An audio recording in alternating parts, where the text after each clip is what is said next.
Hello, good evening, and welcome to this panel discussion on behalf of All India Educators Forum and Global Teachers Forum. A warm welcome to all our panelists who have joined from different parts of the country today on discussing on the topic that is the differences that has happened due to the COVID, the learning gaps that has happened. Now we know that we are living in unprecedented times. It has never happened before that schools were closed almost 2 years, and we were having sort of learning which we ourselves were not accustomed to. And there has been definitely a lot of new changes that has occurred in the past 2 years. There was blended learning, hybrid learning, and in order to discuss all these, we are having 16 people who have joined from various parts of India today. So before we start, I know there are a lot of people who have joined us live for this program, and I'm sure it's going to be an interactive session. And we are going to have this session in such a manner that we will be you can post your questions on the chat, and I'm going to start off by welcoming our first speaker. We have, as I told you, 16 speakers across India, and our first speaker for the day is Ma'am Anju Gupta. I'll request her to introduce herself and start off with the session, and then we will follow one after the other. So thank you so much for joining us today. And Anju ma'am, it's over to you. Thank you, sir. Thank you. Good evening, everyone. Myself, Anju Gupta, retired in 2020 from DAV Public School, Faridabad. Today, we all are here to discuss a very burning issue, and that is bridging the learning gap.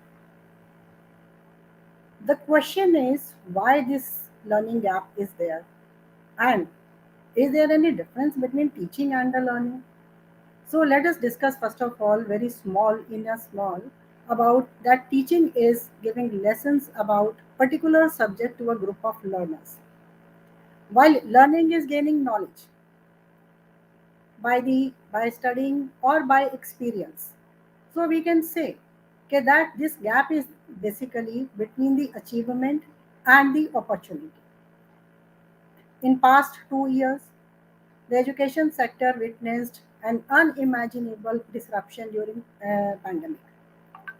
Physical classrooms are very important part of a student's life because they learn to concentrate, sharing, they involve themselves in different cultural activities.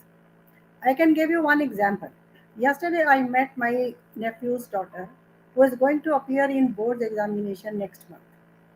I asked her, nowadays as you are going to the school, how do you find it? Don't you find it very difficult to get up early in the morning, to get ready and to go to the school and to concentrate in the classroom?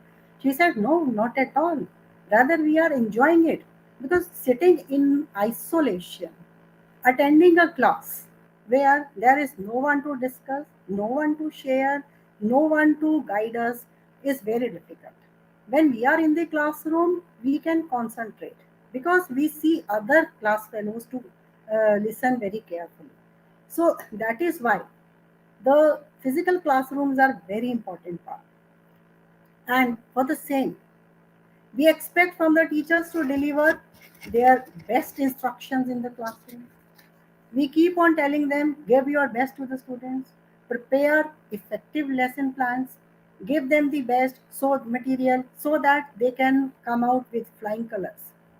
But again, the situation is difficult because of pandemic. Now the schools are again preparing to reopen, and definitely they are going to face many challenges. Why? Because the physical classrooms and the digital classrooms. These two are absolutely different things. And the teachers are anxious as well as the school is anxious to find out how to bridge this learning gap. Here comes the role of the schools first of all. They have to prepare futuristic classrooms so that they can have traditional and digital realms in their classrooms. The teachers can adopt a blended multi-channel teaching approach, offering the best face-to-face and online to all the students. In a nutshell, we can say one thing that Not only the schools, but the state, government, and the education department. They have to play very major role in helping the schools so that they can bridge this gap. How they can help? They can provide the facilities to the schools by giving them the facilities so that they can give training to their teachers. Secondly, they can redesign their curriculum. The teacher, they don't have to rush to complete their curriculum or the syllabus, but they should be able to give their best to the students so that we can make our future very bright. As Dr. APJ Abdul Kalam said, learning gives creativity, creativity leads to thinking, and thinking leads to knowledge. So, the basic purpose of the education is to lead the students to the creativity and to enhance their knowledge, and that is bridging the learning gap. Thank you so much.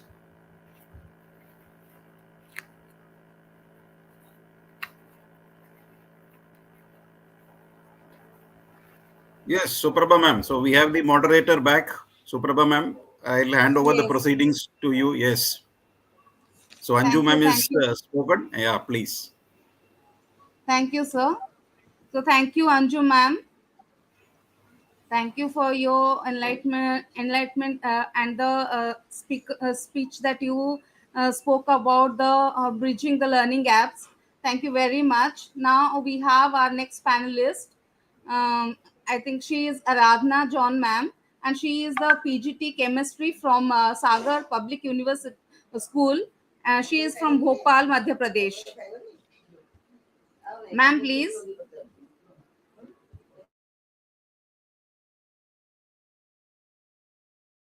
Aradhana ma'am, you can unmute yourself first. We can't hear you. Aradhana Yeah. ma'am, you Yes, yes. yes. Thank Yeah. you. Good evening. I would like to start with a teaching dream with which I entered into this profession. Some nights, students return to me like salmon to the spawning bed. They shake my hand and sit across from me and tell me what they have done, what they will soon be doing.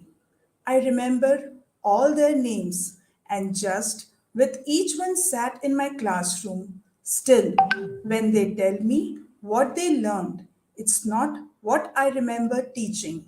Yes, my dear teachers, parents, and all my dear students, it is really so nice to be in a profession of empathy, and I love doing it with a compassion. Yes, after a pandemic time, we are returning back to the school, the physical school, where we all teachers, not only the building of the school, but we all teachers, our admin department will welcome you all with open arms to the environment. And yes, the glory of school will be back.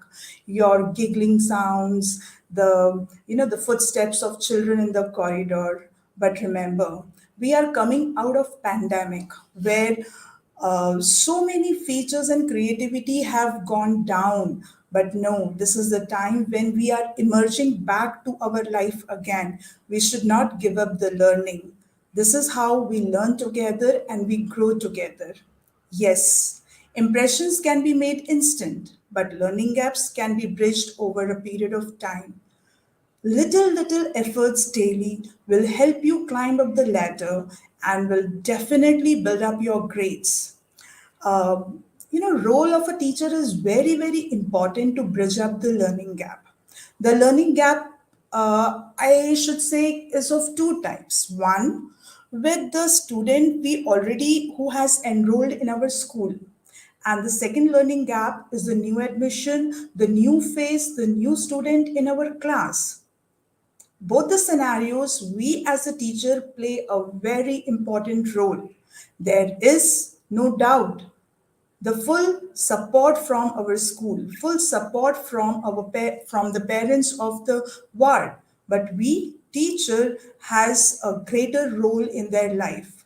Though it is said 99% perspiration and 1% inspiration, that 1% inspiration of a teacher that lies on our shoulder, we try to give all our 100%. Whenever we go for a battle or on a war, or if we see the nations into the war, recently Russia, Ukraine, there are strategies to win the people's heart, to win the physical battle. This is the battle which we are battling day and night with our children, not only of the school, but with our own children at our home.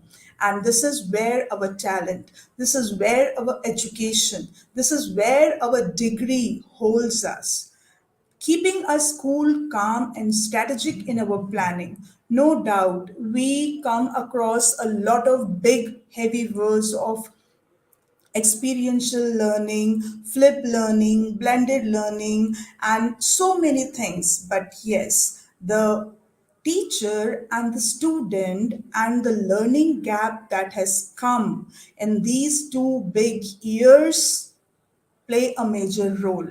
And the important is the understanding of that little mind which has come to us, that little heart, that little brain which is emptied in these 2 years.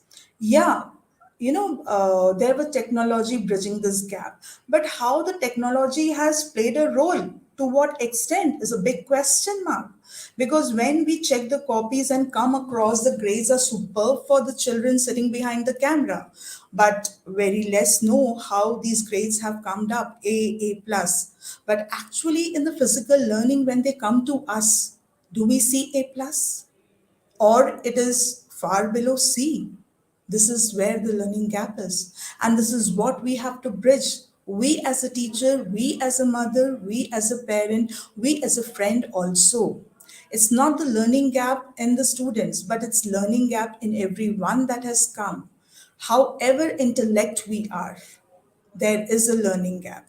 And there lies the role of education. There lies the role. As a teacher, we take a lot of measures. We chat with the previous great teacher. We come to know that yes, what was the child, what he or she was, what his or her inclination was, in which subject, how he scored, how he did, what are his skills, what are his weak points, what are his strengths. This is the empathy which brings us to that boy or to that girl sitting in the new session in our class. We can start with a very simple sentence for that little heart in front of us. I have learned from your mother about you. I have learned from your, maths teacher about you. Oh, yeah, I had visited your Facebook. Oh, I visited your Instagram. This is how the bonding creates. This is how we introduce ourselves as no, we love you. We are there with you. The emotional bonding as a teacher starts, and this is the first step that may win the battle. Half of the battle can be won with this empathetic and the bonding, emotional bonding between us and the teacher. Then, of course, there are so many physical tests, assignments, assessments for for a student. We can review the marks, we can analyze the marks, and it gives a rough idea of what the student know and how far we have to take that child in the learning. We can bridge that learning journey of a student through little strategy with fun, creating puzzles. In these 2 years, children are so gadget friendly. They are the big gamers actually. But we can introduce the cartoon characters of them in our CBSE learning. Instead of Bujo, we can have the Doraemon. Instead of Paheli, we can have, the Nasias or whatever cartoon character they are fascinated in these 2 years. Definitely, this will slowly bring the change in their learning. And once the change is positive, we can make it permanent throughout the year. Thank you, sir.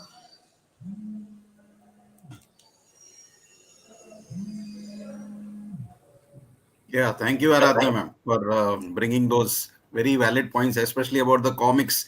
Now, CBC also has brought about these comic strips and children learn very fast because of that. So it's a very new thing, and I'm sure that as the years progresses with the NEP coming, with art education, experiential learning, there are so many things. I mean, we are living in exciting times, and although there is a learning gap, there is so much of things to be explored as we move ahead in the new academic session. And the 2 years children were sitting at home, teachers were also at home, and now what is going, they're raring to go. Now it's a big challenge how to deal with the kids, because of course there has been a massive, offline and online cannot be compared There at is all. a shift. Absolutely, but we have to try out various innovative methods to bring the children on track, and that is why we are finding out methods to do that. So thank you, especially the comic strips. That was the NCRT books do have these Paheli and Bojo and all that, and that can be Yes. related to something which they have already seen through the comic strips, as you rightly said, Doraemon or Pokemon or I don't know what not. So thank you, Aradhana ma'am, for your valid contribution, and I'm sure that our educators who are listening, the parents who are listening, have got some idea and will implement as the school reopens in the new academic year. So thank you so much once again. And now I'm going to invite our next speaker, who is Dipali Agarwal ma'am. And I would request her to introduce herself and start off her session. Thank you. Thank you, Matthew, sir, for giving me this opportunity to speak on this platform. I'm Dipali Agarwal. I'm working as primary coordinator in Vidyashram Pratapnagar, Jaipur. Good evening, everybody. Learning gaps. They are referred to as the difference between where the students currently are and where they should be. As the schools are preparing to reopen for the new session, there are several challenges ahead of them. We educators are anxious about the emergence of learning gaps. It has been hard for teachers to monitor students' performance with precision. Not even every child was comfortable with virtual learning. Some students attended class very rarely or didn't attended the class at all. On the other hand, some excelled in this new environment. Some students who were very shy, who were never participated in the physical classroom, started participating in the online classes as they had constant support next to them as their parents, who were sitting with them, encouraging them, and helping them to come out of their shells. Some had fear of expression, while some failed to concentrate and grasp concept during online classes. Some had device problem, poor internet connectivity, and other had lack of motivation. All this has widened the gap on both the ends. Some students become internet superstars, whereas some missed almost all the classes. Now, how to address these learning gaps? The first step is to determine a student learning gap. Teachers can perform a variety of activities in classes and collect various data. This data should be documented as well as analyzed in order to determine how well the students are performing and how far behind they may be. Once the gap is discovered, the teacher should begin to address the gap. The teacher must give the student descriptive feedbacks in order to inform student what skills they are doing best as well as what skills they need to focus and develop. Physical classrooms play a vital role in students' growth. We all know that. But we have realized something else too during these two past years, which is equally important: the incredible potential of technology in education. Integrating technology into lesson plans have made them more interesting and interactive. You all will agree with this. Teachers and students have discovered and explored the amazing and wonderful things during these exceptional academic sessions. Quizzes, Kahoot, Google Forms, interactive worksheets, etc. Do we want to say bye to all of these? Definitely not. So I think blended learning will help in bridging these learning gaps as well. Blended learning will help teacher acknowledge the varying strength of the students, personalize instructions, and present the information in multiple ways. Online quizzes can be conducted to uncover learning gaps and assess students. Follow up activities can be assigned to students based on their quiz scores, like some interactive games or a short presentation during the offline class or physical classroom. We can give students an online reading assignment and a link quiz to complete before attending the class. And on the next day, a follow up discussion on the story or a writing task can be done in the class. Blended learning even increases parents' involvement in their child's learning journey. Digital learning resources, question banks with different difficulty levels, class performance charts, automated reports can be shared with parents, giving them a better perspective about their child's growth. Some work can be given to the student as they find conducting research and exploring topics online more interesting. They stay focused for longer period compared to textbook or papers. Blended lesson plans incorporating audiovisual elements, online assessments along with textbook enhance student engagement level quite efficiently. This can enable to retain the information and apply the knowledge gained. A few suggestions for bridging the learning gaps. For physical classroom, we can have classroom norms, rules, you can say, like listen to others, raise quiet hands, work quietly, sit at your place because nowadays they are not sitting at their place when they are attending online classes. They run around, so we can ask them to walk in the class, keep their class or place clean. Even cooperative learning can be very helpful. We can have more number of pair or group activities. We can pair low achievers with the low achievers and they can be allowed to discuss before giving or presenting their answer to the class. Even low achievers can be paired or grouped with high or active students. When a question is asked to them, they can discuss, and the stronger student can take the role of helper.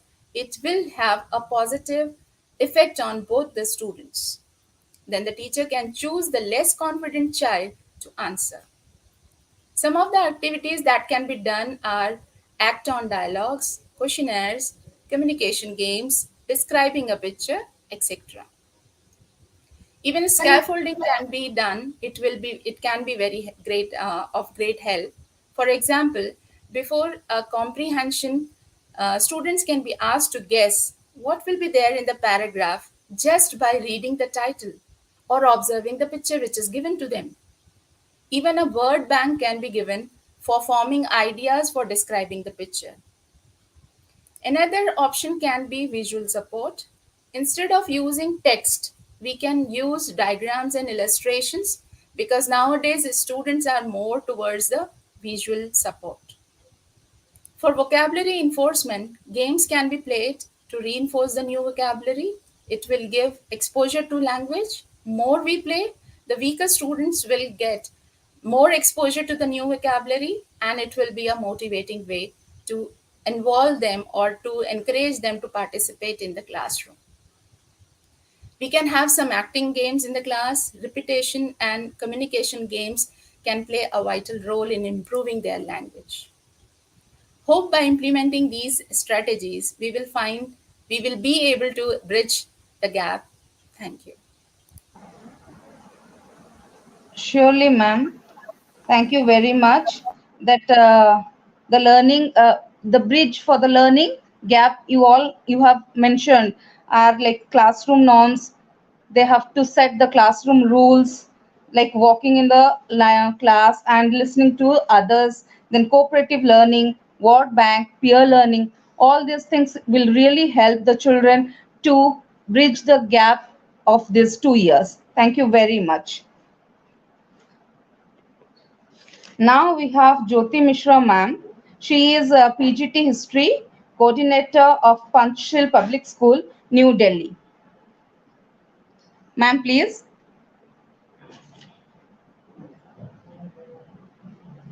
Providing me this platform.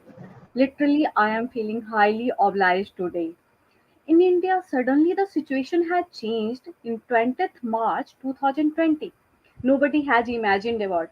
Especially when I was a student, never I have thought that कि घर में बैठ के मैं पढ़ाई कर पाऊंगी. But it happened in this 2 years कि we all are doing all the work from home 24 into 7. The teachers are working. No doubt, those students economically good, their parents are well educated, they had done well, they had scored good marks, they got good knowledge. But especially I am focusing on weaker section of society, economically weaker section. They didn't aware about the smartphones. Their parents have not money for the survival. Those students are also learning.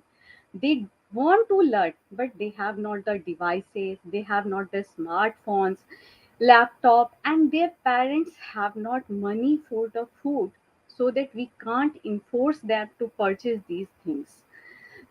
Government has done many things, but all students have not got benefited them. Although it was very hard time for all of us. I'm not saying ki it's easy for the teacher, it's easy for the good students, because good students were also facing the problems like that mental stress 24 into 7. Teachers are sending the assignment, beta ye aapko karke early morning deposit karna hai. Teachers are also, we all were not aware about the MS Team, Zoom, PowerPoint presentation, but many of we have learned and done these jobs. But those are have not the resources and devices. Especially, I am talking about them. Weak students have not attended classes regularly. Reason two kinds of weak. One is economically. Second, those have not interest. Their parents had provide all the things, device, laptop, data, but they were playing game on the mobile. Just parents are thinking that बच्चा पढ़ रहा है, continuously पढ़ रहा है. 20 लेकिन what they were doing, they were playing game, groups में chatting हो रही थी. तो ये two kinds of students specially 9 to 12 जो बोर्ड क्लासेज हैं उन्होंने बिग हर्डल्स, क्योंकि इंटरनल 8 तक असेसमेंट हम कर सकते हैं, वहाँ हम बच्चों को मोटिवेट करने के लिए we have enough time 1 or 2 years. But what about the board class students, we have not so much time, and they didn't want to come to school regularly right now because they became lazy. Maybe they are also feeling the gap कि कैसे हो सकता है ये सारा कुछ, अब कैसे करेंगे, 2 years का गैप है. They have not idea about that. But first of all, as a teacher I think so हमें उनमें एक होप जगाना है, बेटा you can do, if you will try you can do, and बहुत अच्छे से आप करोगे. क्यों? क्योंकि हम आपके साथ हैं. आप उनकी पर्सनल फीलिंग शेयर कीजिए. They all know the goal. उन सबको पता है एजुकेशन की इम्पोर्टेंस क्या है, सक्सेस की इम्पोर्टेंस क्या है. बट प्रॉब्लम इज देयर कि वो अब डरे हुए हैं कि हाउ वी विल अचीव, या वी हैव ओनली 1.5 month, कैसे करेंगे पूरे साल का कोर्स. तो हमें एक चीज कहना है, only 35% syllabus is coming because 30% deducted by CBSE in starting and term 1 term 2. So that beta only 5 and 6 chapters are coming. Learn every day only 5 to 6 questions. Don't force them कि बेटा आपने ये नहीं किया अब क्या होगा. उनको को हो जाएगा, we have enough time, we have 1.5 month, we will achieve.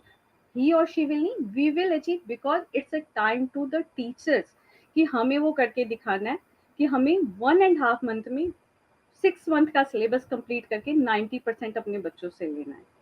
Second thing, we have to discuss with their parents उनका डेली शेड्यूल क्या है, because during the pandemic situation they were in the name of study, I can say that कि late night study हो रही, but actually सबकी study नहीं हो रही थी. As a teacher we all are aware.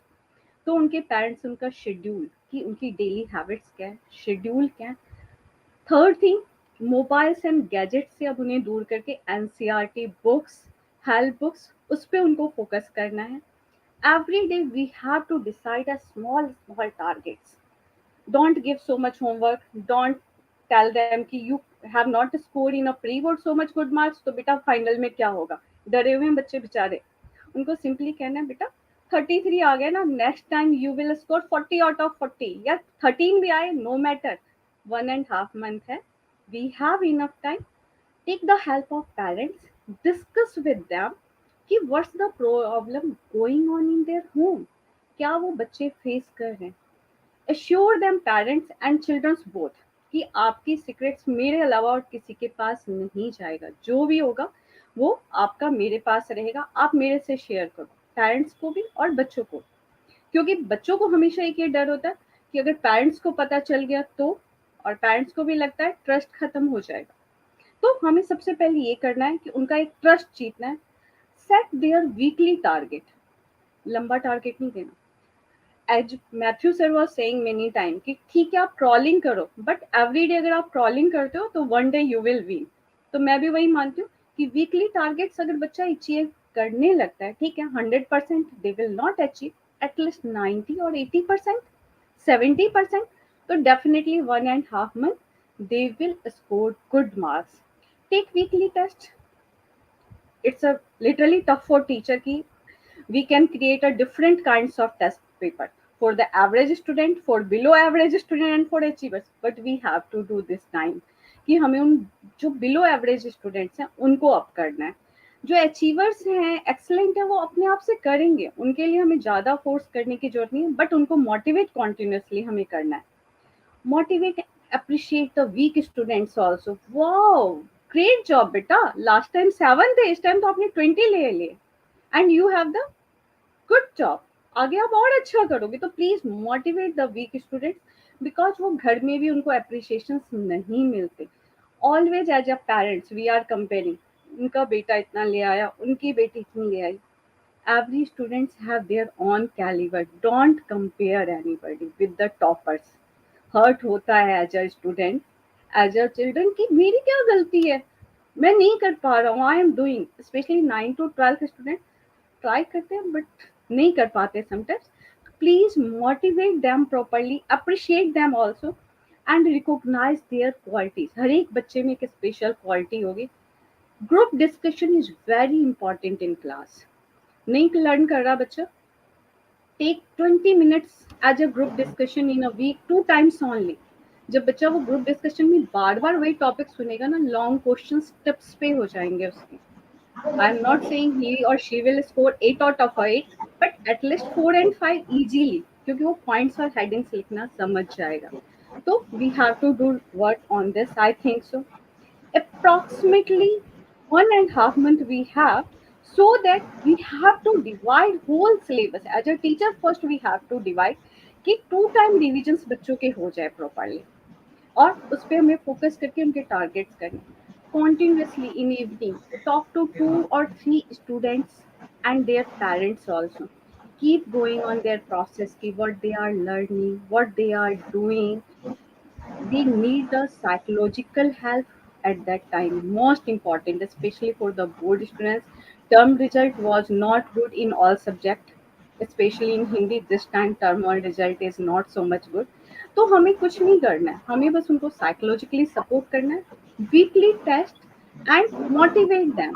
We will definitely achieve this goal, and hope so our students will do well. Thank you, ma'am. Thank you very much, ma'am.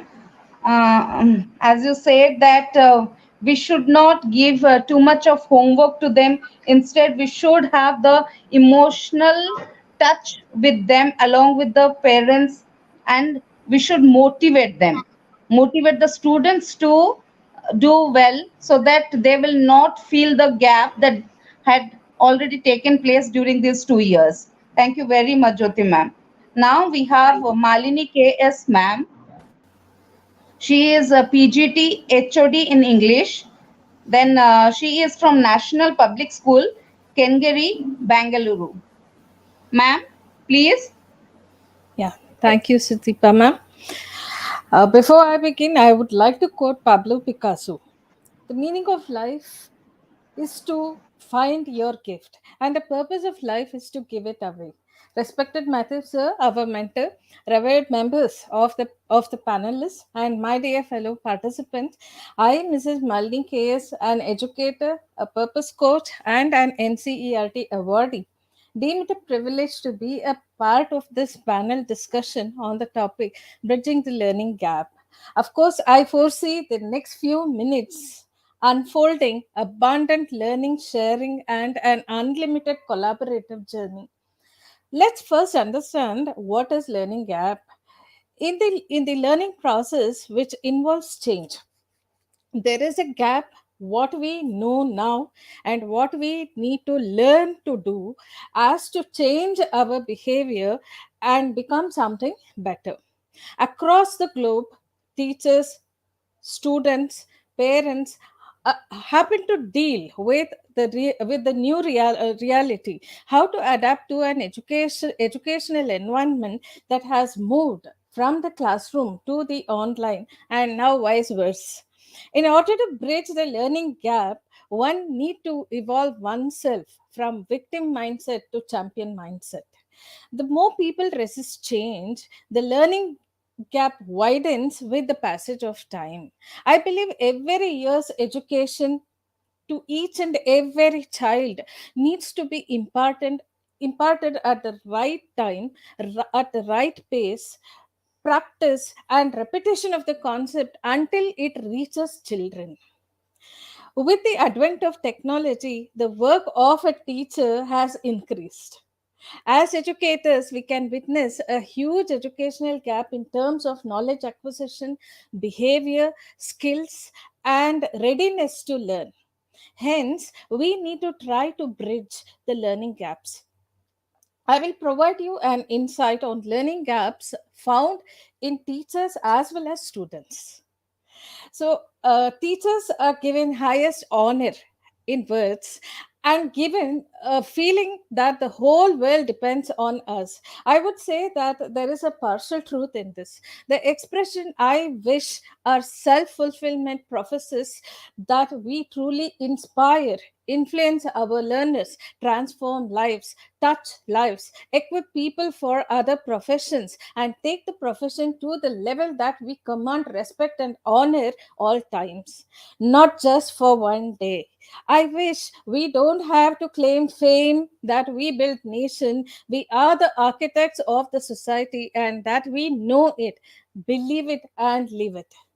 Learning gaps is not only found in learners but also in teachers. To have a check on learning gaps with teachers, it is that we have to constantly upgrade and update. Connect with our learners. We need to know their world, respect their context, and show genuine appreciation of what they bring to classroom. And as teachers, we need to be assertive but not aggressive. Growth grow in breadth and depth for that matter. We need to go out in our own ways to learn new stuff, new subjects, new matters, new horizons, new hobbies. It could be new sport, new art, anything, okay, that is new. And you we have to get familiarized with all these things. Let's not limit our world with boundaries of subject specializations. Okay, and as teachers, we need to embrace technology. Of course, we as teachers, we should also learn to celebrate our colleagues' success too. We should strike that balance between the head and the heart. Focus on the core education. Okay, past has its place, but we should not. It cannot rule the present. So that is something that we need to work upon. Okay, and education is a cause. It is an inner call for most of us, a convenient choice for many of us, or simply a job we switch to from time to time. This is a profession with high ethical codes and integrity. So as educators, we need to be passionate about our profession as if it is a matter of life and death on a regular basis. So when it comes to learners obstacles to learning, okay, so here it could be like the fear of change, lack of relevance, reluctance to ask questions, inability to relate, difficulty in remembering things, sometimes boredom, hanging on to old habits, okay, lack of motivation. These could be few of the aspects, okay, that we can anticipate. Now, moving on to bridging the learning gap. Okay, here it demands educators and parents to take the role of a friend, a coach, mentor, and so on. They must motivate learners, provide scope for interaction, interconnect audio visuals, exercises for that matter. We have to constantly get into the mode of feedback reviews. Okay, then it could be the memory tools and techniques that we can teach them. Practice with a spaced repetition. Okay, therefore, adopting multisensory learning strategies always enhance the learning experience of the learners. A multisensory learning experience, it actually provides a learner with visual, auditory, kinesthetic, and tactile stimulus. Therefore, the variety of teaching, learning resources, and local environment of the child plays a very pivotal role in shaping the learning experience of a child. Of course, ICT has bombarded the www, that is the World Wide Web. And of course, here we need to understand that the demand is for deep learning, which keeps children active. Just need not look at ICT as knowledge accumulator, but I call it as, instead we should call it as a connector and an amplifier. Moving on to communication, I say it as a common thread that binds all of us to collaborate, think creatively, and create an environment for students that binds all of us, that also provides the joy of learning. Knowledge is everywhere. However, to bring them together is a collaborative effort, and knowledge is something, okay, that is a demand of today's need. Today's panel discussion itself is a proof. Education system, of course, it has transcended into distant education, no doubt about it. In today's context, information, it is overloaded. Everything is in our fingertips. The real need is knowledge management, information management. We see what you want to see. Disinformation, misinformation. Okay, we must try to identify what is credible. So, idea plus the information, there demands evaluation of information. If done, we are critically thinking and analyze the content. So, of course, we can definitely Ma'am, anticipate challenges. Yes, ma'am. Yeah. yeah, I think your time is getting over, so you can Just conclude. 2 minutes. Yeah. Yes, 2 minutes. One excuse. minute, you give me. I'll just finish it. Okay. So, of course, we must develop the growth mindset when it comes to our students, and we should also develop the resilience to stride progressively and accept both success and failures in the right manner.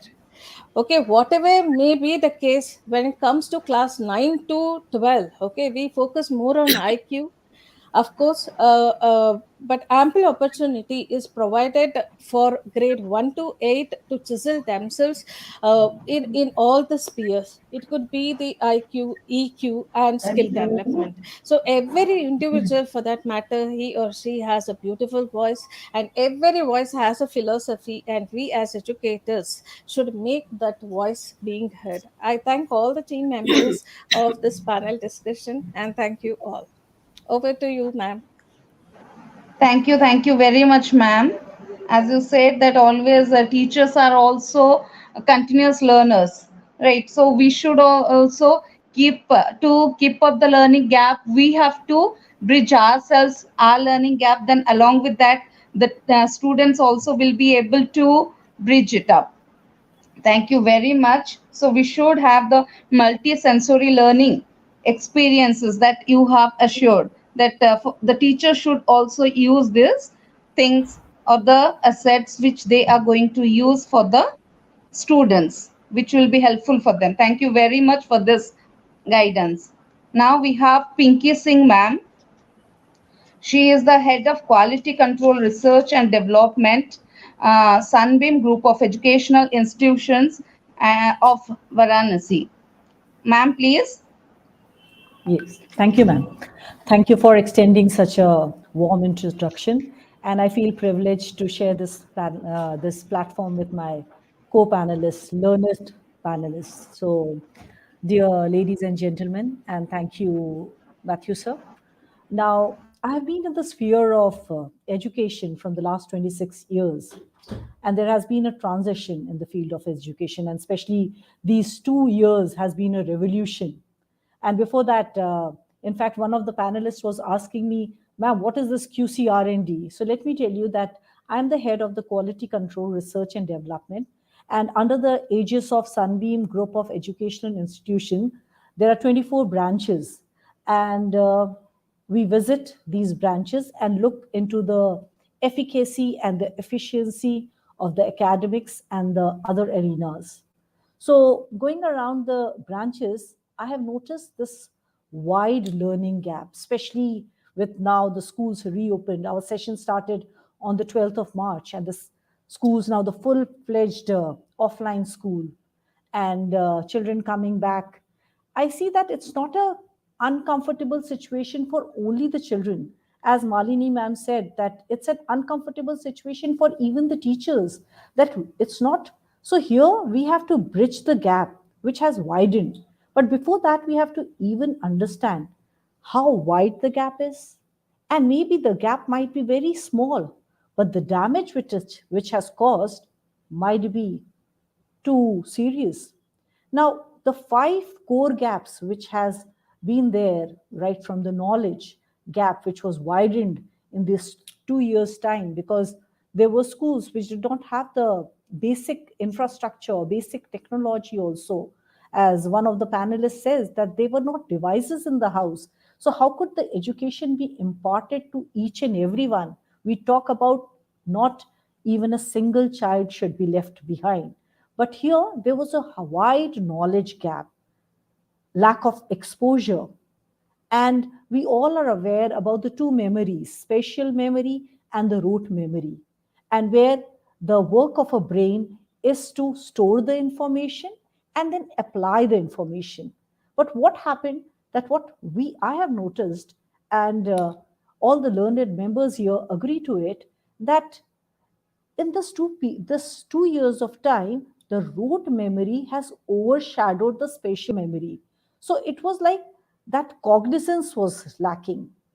And when we move ahead with the another core gap, which was the skill gap. In fact, my school here, we have started looking into the skill building assignments, the worksheets, which are looking into the logical skills. We are looking into the reading skills, writing skills, listening, speaking, intrapersonal skills.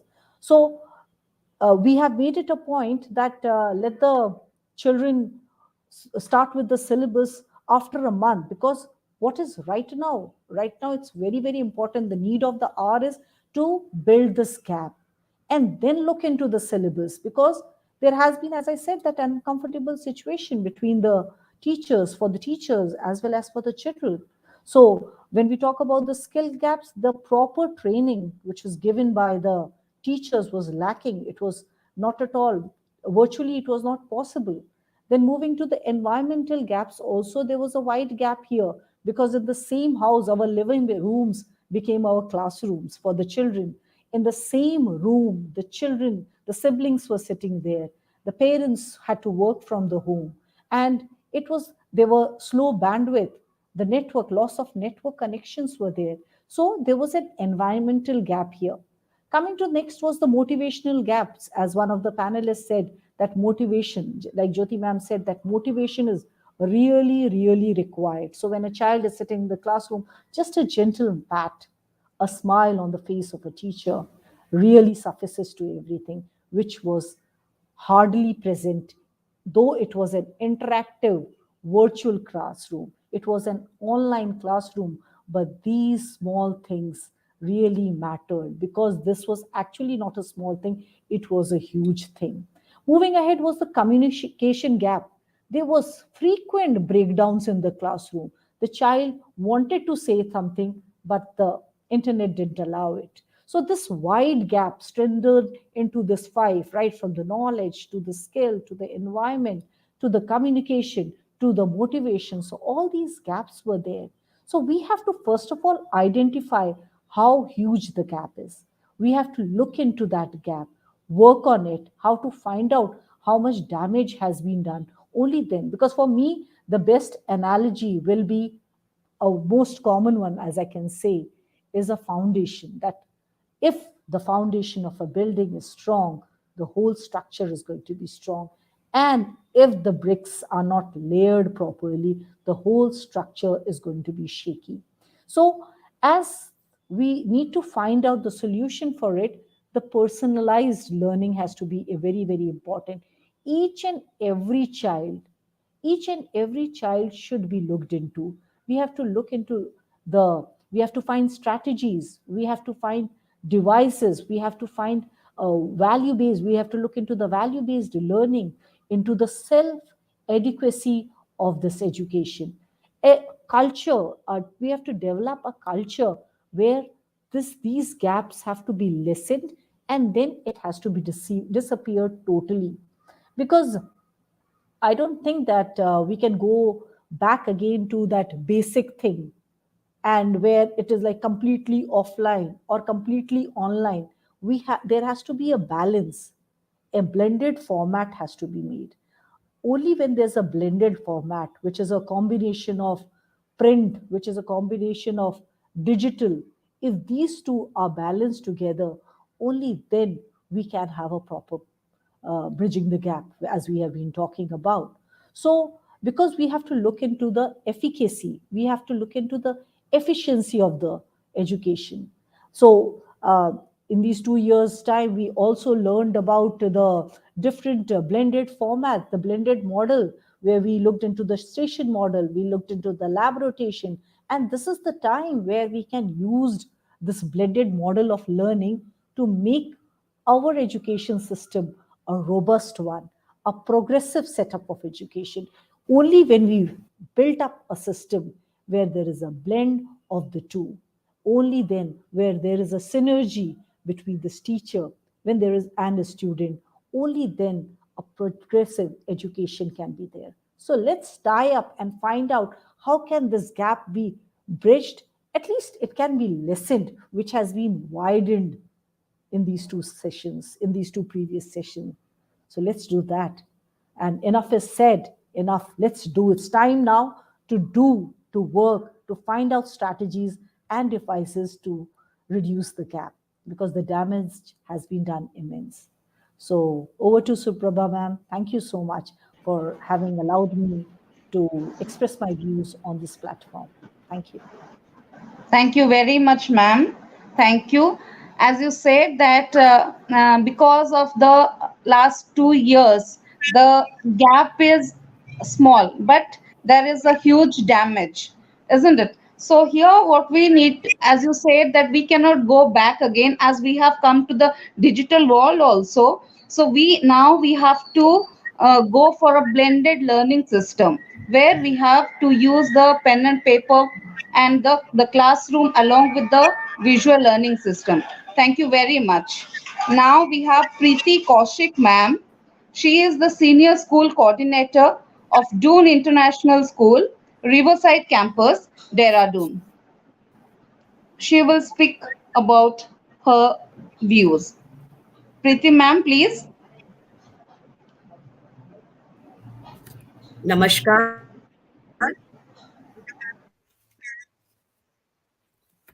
Namas- right. Namaskar. A very good evening to one and all present here. Thank you for this opportunity, ma'am. Well, this seems to be the most happening and burning topic nowadays. And why not? Being the need of the hour, of course, we can understand. All the respected panelists have already spoken about what learning gap is, how to identify them, how to overcome them, and have shared many more inputs from on their behalf. One thing which I would like to touch upon today is laying the foundation for bridging the gap. We have been talking about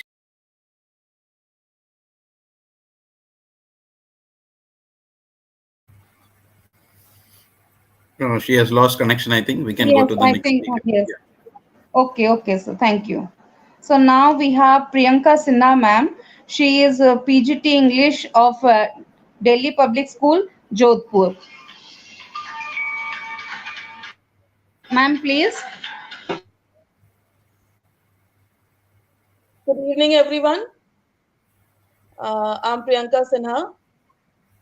My research and point of view says that for a learner, learning gap is basically the difference between what is taught and what is understood, as we have discussed in this group too about it. The whole picture revolves around this concept.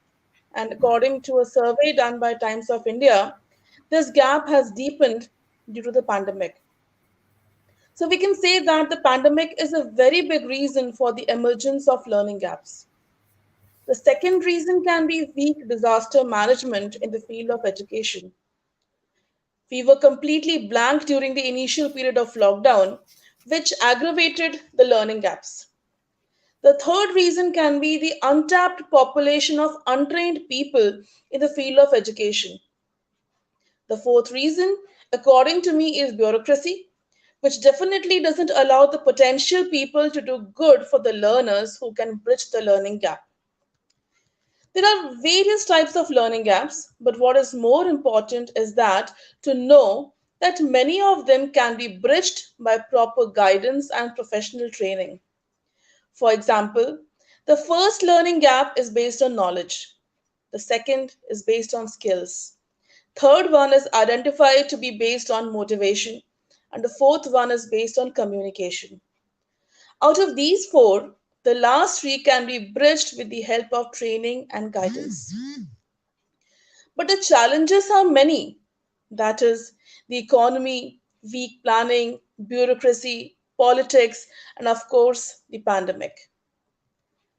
As educators, we can bridge the learning gaps in students by framing good questionnaires, which can cater to the average learners, slow learners, and gifted learners in class. We should include brainstorming activities, and we should never forget to do recapitulation. Here, I would like to talk about the SDGs, that is, the Sustainable Development Goals. The SDGs, such as reduced inequalities, peace, justice, strong institutions, etc., can definitely help us to guide our students. These are some these are some SDGs which can help us to plan our sessions in order to bridge the learning gaps. They will definitely enhance the learner's understanding level and prepare them to be better citizens. I'm saying so because there are many students who study just for the sake of studying. But with sessions planned by keeping SDGs in mind, such students will be able to realize their interest and potential. The next solution that I would like to present is problem solving and critical thinking. We should never serve any topic on a platter to our students. We should always allow the students to do some critical thinking about the concepts. Brainstorming is very important in today's scenario. This will definitely kindle their thoughts and will break the monotony. As a result, their performance in life will increase. This brings me to my next point, that is, it's very important to train the teachers. The teachers should be trained enough to face non routine problems. They should have patience to allow their children to solve their problems by doing critical thinking. It's important to be equipped with the knowledge of the SDGs too. Teachers need to understand that it's possible to have a different point of view. And it's okay if a child has a different perspective. We need to accept it that my student can think differently. We need to see situations from every angle. It's true that during the pandemic, the teachers have faced many difficulties, but that doesn't mean that the student's job was easy. If we were not prepared, it is not their fault. And were they prepared for such a situation? Whose mistake is this? Obviously, the credit goes to us. So, as they say, let bygones be bygones. Now, be ready to break the monotony. Allow children to do some brainstorming, involve them in individual work or pair work or teamwork according to situation and caliber, include video sessions in our lectures, rework on your notes depending on the situation and condition of the learners. Last but not the least, our goal should be to give confident, passionate, yet sensitive humans to the society.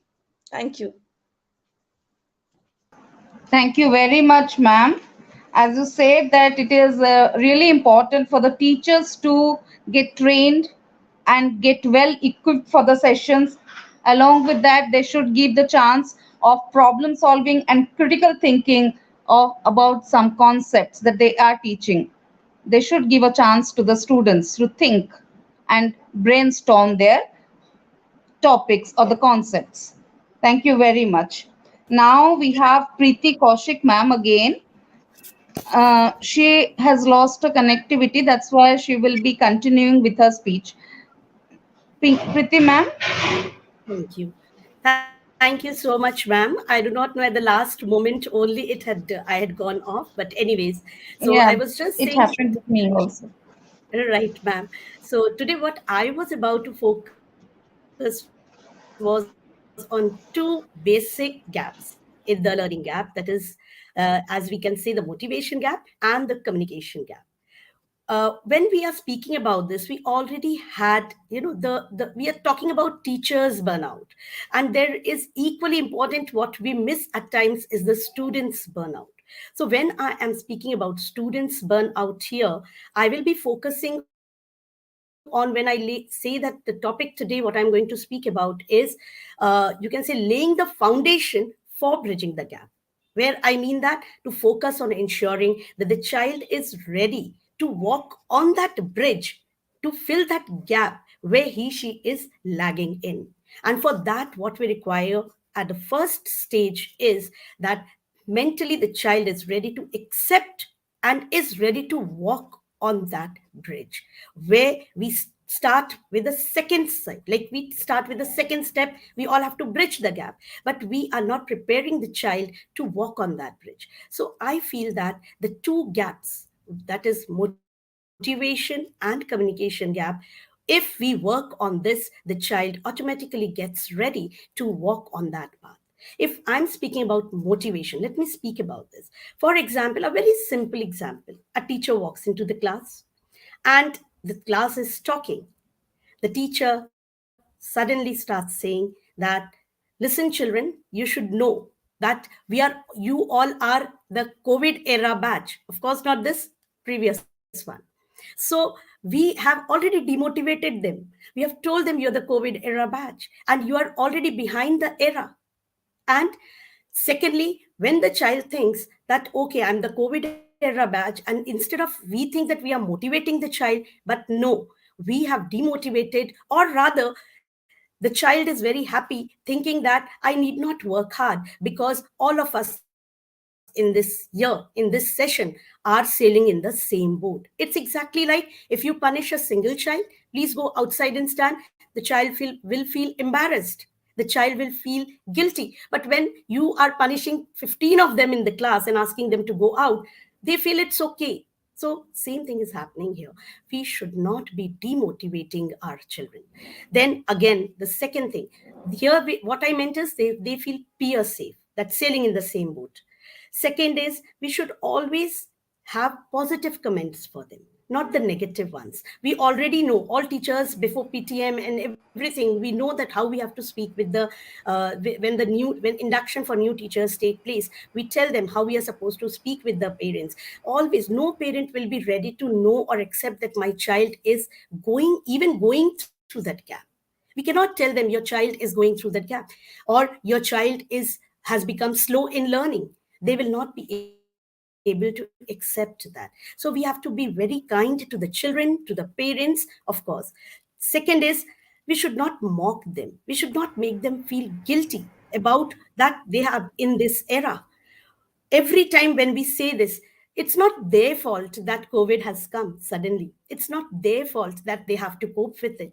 They are equally, as much as we have shifted between home and school. All teachers know their role, what we have faced, how we have been, trying to balance both the front. So even for a child, it is as Pinky, I think Jyoti ma'am or Pinky ma'am, one of my co-panelists today was speaking about the environmental gap. So this environmental gap is what? Sitting in the same room. The siblings are there attending these classes. In the same room again, the parents are there, who are working from home. So you can understand the pressure the person has, the child has. And we should not make them feel that they have already lost it. They haven't lost it. The whole world is theirs. We are there to support them. Always make them feel you are important, if not special. I'm not saying go out of your way, go out of our way to make them feel special, but at least we can tell them we care for them. And we have to bring down our expectations. CBSE has done that. How? CBSE has played its own role. It has reduced not only reduced the syllabus by 30%, it has broken down the syllabus into two. That is the academics part. But what about the emotional building? Is academics everything? No, that also we know. So it's emotion building, it's motivational building. And here again, last, what I would like to say is about talking to parents under motivation. We have to talk to the parents and let them know, please do not count upon percentage. Bring that down. Let the child feel comfortable. Let the child feel accepted. Let the child start anew, because the child already is being told that he is left far behind. But it is not so. If the child is far behind, we all are there only. We all have been suffering COVID, the whole world has been. So if the child is 2 years behind, even we are 2 years behind, the whole world is. So it hardly makes a difference for the child. So in rather, please, we need to motivate that. And when I'm speaking about talking to parents and making them understand to lower down their expectation is a must again. And from communication, we begin with trust factor. This is the second point that I'm touching on after motivation. Trust factor is missing. So the children are not able to open up. They are not able to open up. And if they are not mentally healthy, then how do you think they will be responding to any strategy to overcome that learning gap? First and foremost, we need to give them space. We need to tell them we exist. Because when schools were open, then they had no problem. They were talking to their friends, they were talking to the teachers, they were talking to the counselors. But I think a lot of damage has already been done when the child was already at home.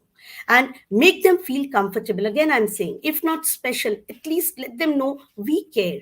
We are there for the child every time. And don't use that particular quote which हमारे ज़माने में, हमारे ज़माने में हम mummy को ये नहीं कहते थे, हमारे ज़माने में हम टीचर्स को ऐसे करते थे. This particular sentence or statement, maybe you can say that maybe we all know that हमारे ज़माने में जिस तरह से हमें रेस किया गया, that world does not even exist. We all will agree to that the way we were brought up for whichever world, that world is not existing. We as parents are, finding a balance. We are, as memes are also made, that there is a balance to be struck between us, the parents of our age group, who were there without technology and who are here with technology. So we have a totally different role to play than our parents or grandparents for that matter. And here also one more thing is that when we say that the no more, that thing works, that when a child has done something wrong, you slap the child. The child cries, you slap him again to keep quiet. No, that was Hamara Zamana. Now the children are born much more intelligent. And if they want an explanation, you don't need to argue with them. You just need to tell them, child, you're not supposed to do this because, beta, this is the reason. And children take it very positively. So we have to change. We have to change, first of all. Then we have to be compassionate towards our children. And then we find that maybe in my next workshop, I could discuss with you the strategies that we are using in our school and which has actually given us positive results. But now I think I will be, I will wind up here. I don't want to be unfair to the other Yes. panelists. Thank you so much, everyone, for being patient listeners. Thank you so much once again. Have a nice day. Thank you very much. Thank you very much, ma'am. as you said, that yes, each child is unique and we should not demotivate them. We should motivate them that they are always unique. Even if there is a gap, that will definitely overcome. Thank you very much. Now we have Anju ma'am. She also had lost her connectivity. So Anju ma'am will be the next speaker. She's not here. You can continue with the next. Okay. In that case, we have Sharda ma'am. The next panelist will be Sharda Chakraborty. She is the career counselor and PGT biology. She is from Haryana Vidya Mandir School, Kolkata. Ma'am, Shraddha ma'am, over to you. Good evening, all the panelists, Matthew sir, for giving me this wonderful chance. I want to start my today's discussion with a small incident. I was in my school and I missed my one class because of my health. And I want to confess one thing, that till today, that particular topic in physics, reflection and refraction, is unclear to me. This was the loss of one day. According to UNESCO, the duration of school closure of in India had been among the longest in the world. Only 20% of school-age children in India has access to remote education opportunities during the pandemic, of whom only half participated to live online classes, to start online classes. And this was a national survey published in November by ICRIER LIRNE Asia, a think tank focused on digital policy. Now I'll come to the today's topic. What is learning gap? According to a definition, a learning gap is a discrepancy between what a student has learned and what a student was expected to learn by a specific point in their education. While some of the learning gap might be obvious, others are subtle and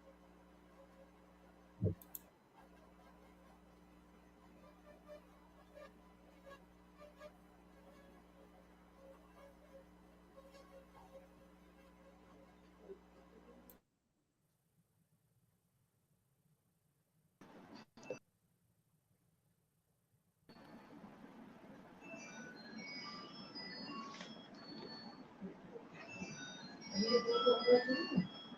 One example is Shraddha ma'am, I think. sir, Matthew sir, did she Yeah, yeah, come? yes, yes. Today there is a lot of connection problem. Yes, sir. Sharda ma'am, you are there? Sharda ma'am, just unmute yourself, please. Sir, can you hear me now? Yeah, yeah, yeah, yeah. Today there is a lot of connection problem. We are losing out, so we are back. So you continue, ma'am, please. Sorry, sir. No problem. This is not in our hands.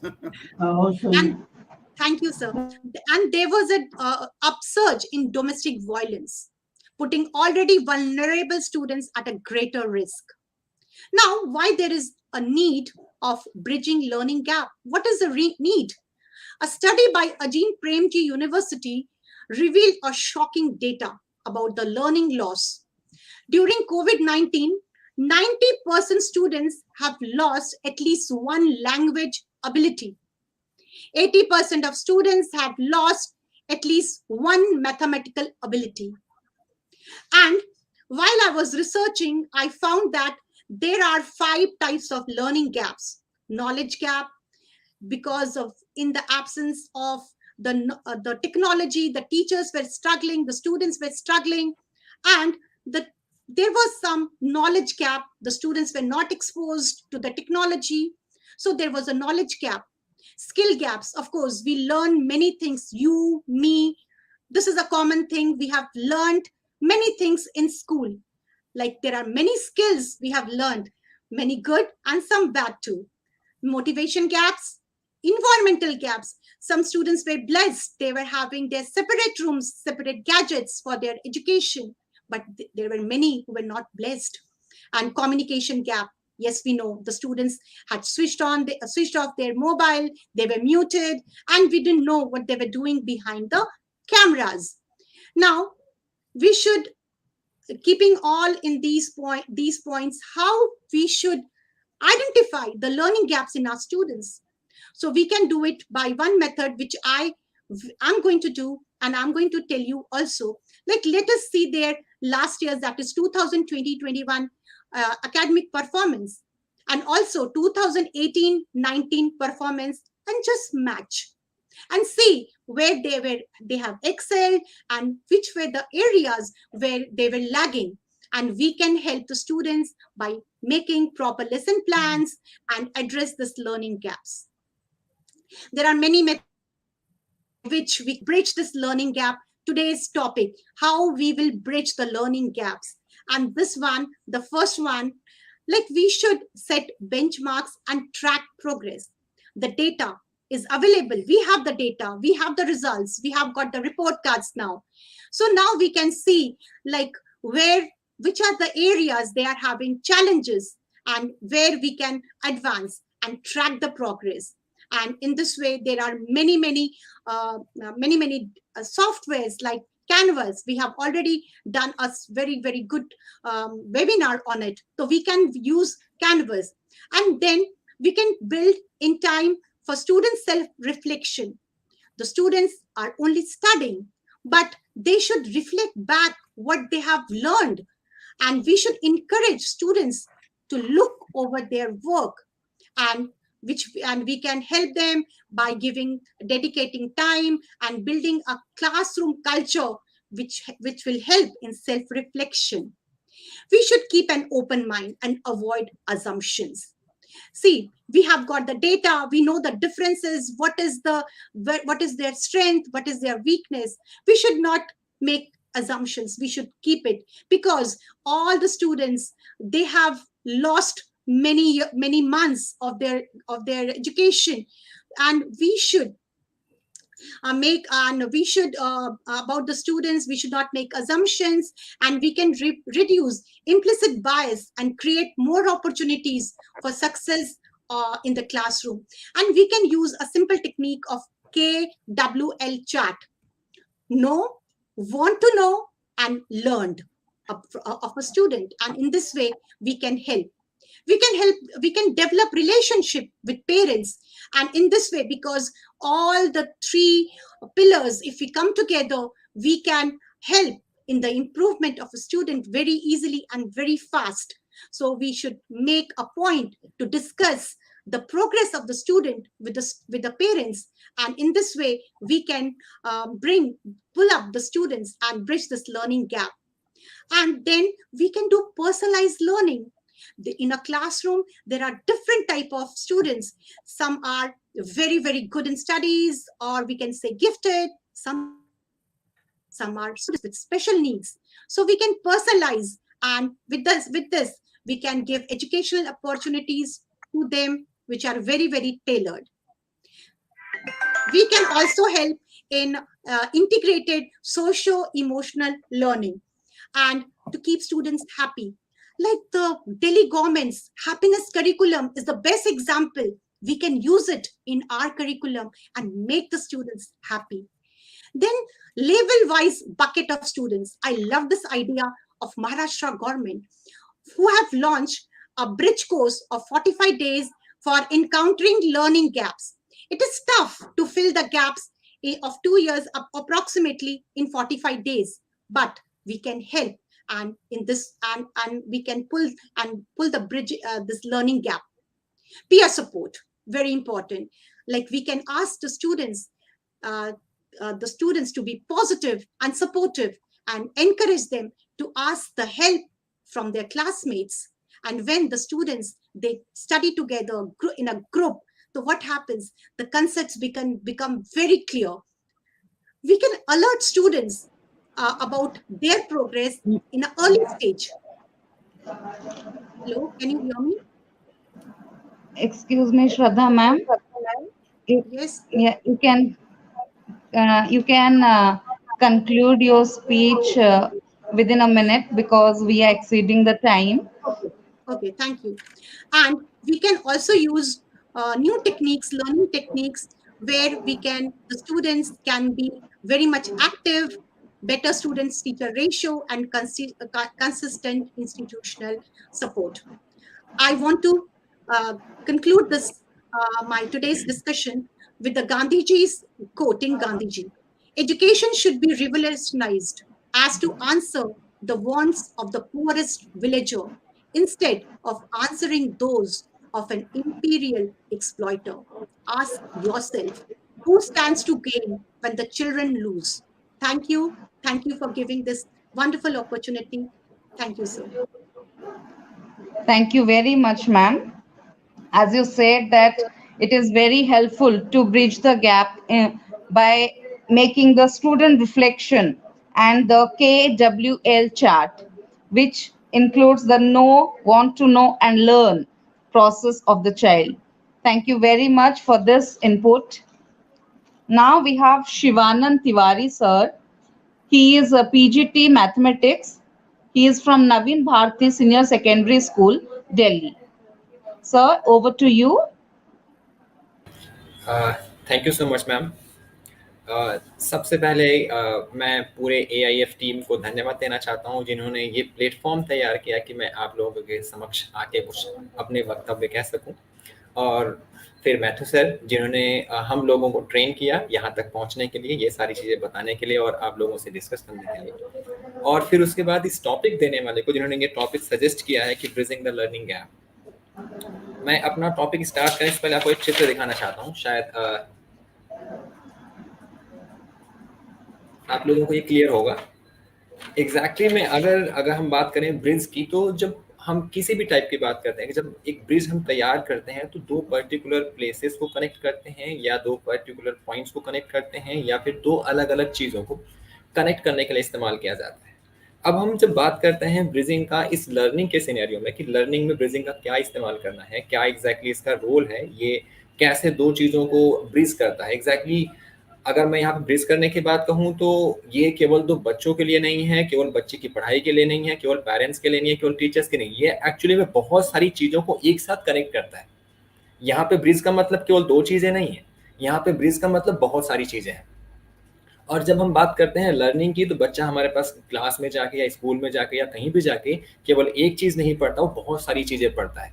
वहाँ से emotions पढ़ता है, वहाँ से लोगों के हाव भाव पढ़ता है, वहाँ से हमारे पास जो एजुकेशनल चीज़ होती है, नॉलेज, वो तो पढ़ता ही पढ़ता है, साथ में अपनी लाइफ के लिए बहुत सारी चीज़ें वो लर्न करता है।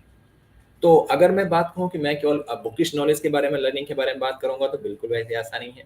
मैं बात करूँ केवल इमोशंस के बारे में तो बिल्कुल भी ऐसा नहीं है। और अगर मैं बात कहूँ कि ये सारी चीज़ें एक साथ कंबाइन करके, कॉइन करके अगर हम डिस्कस करने वाले हैं, तब मेरे ख्याल से ब्रिजिंग ऑफ लर्निंग गैप कहीं ना कहीं जाके सक्सेसफुल मायने में डिस्कस्ड होगा। तो यहाँ पे पहुँचने से पहले मैंने कुछ थोड़ा बहुत गूगल किया है। तो गूगल करने के बाद दो तीन डेटा मेरे पास मिला है। एक टाइम्स ऑफ इंडिया हमारे पास 11 अगस्त 2021 का डेटा है।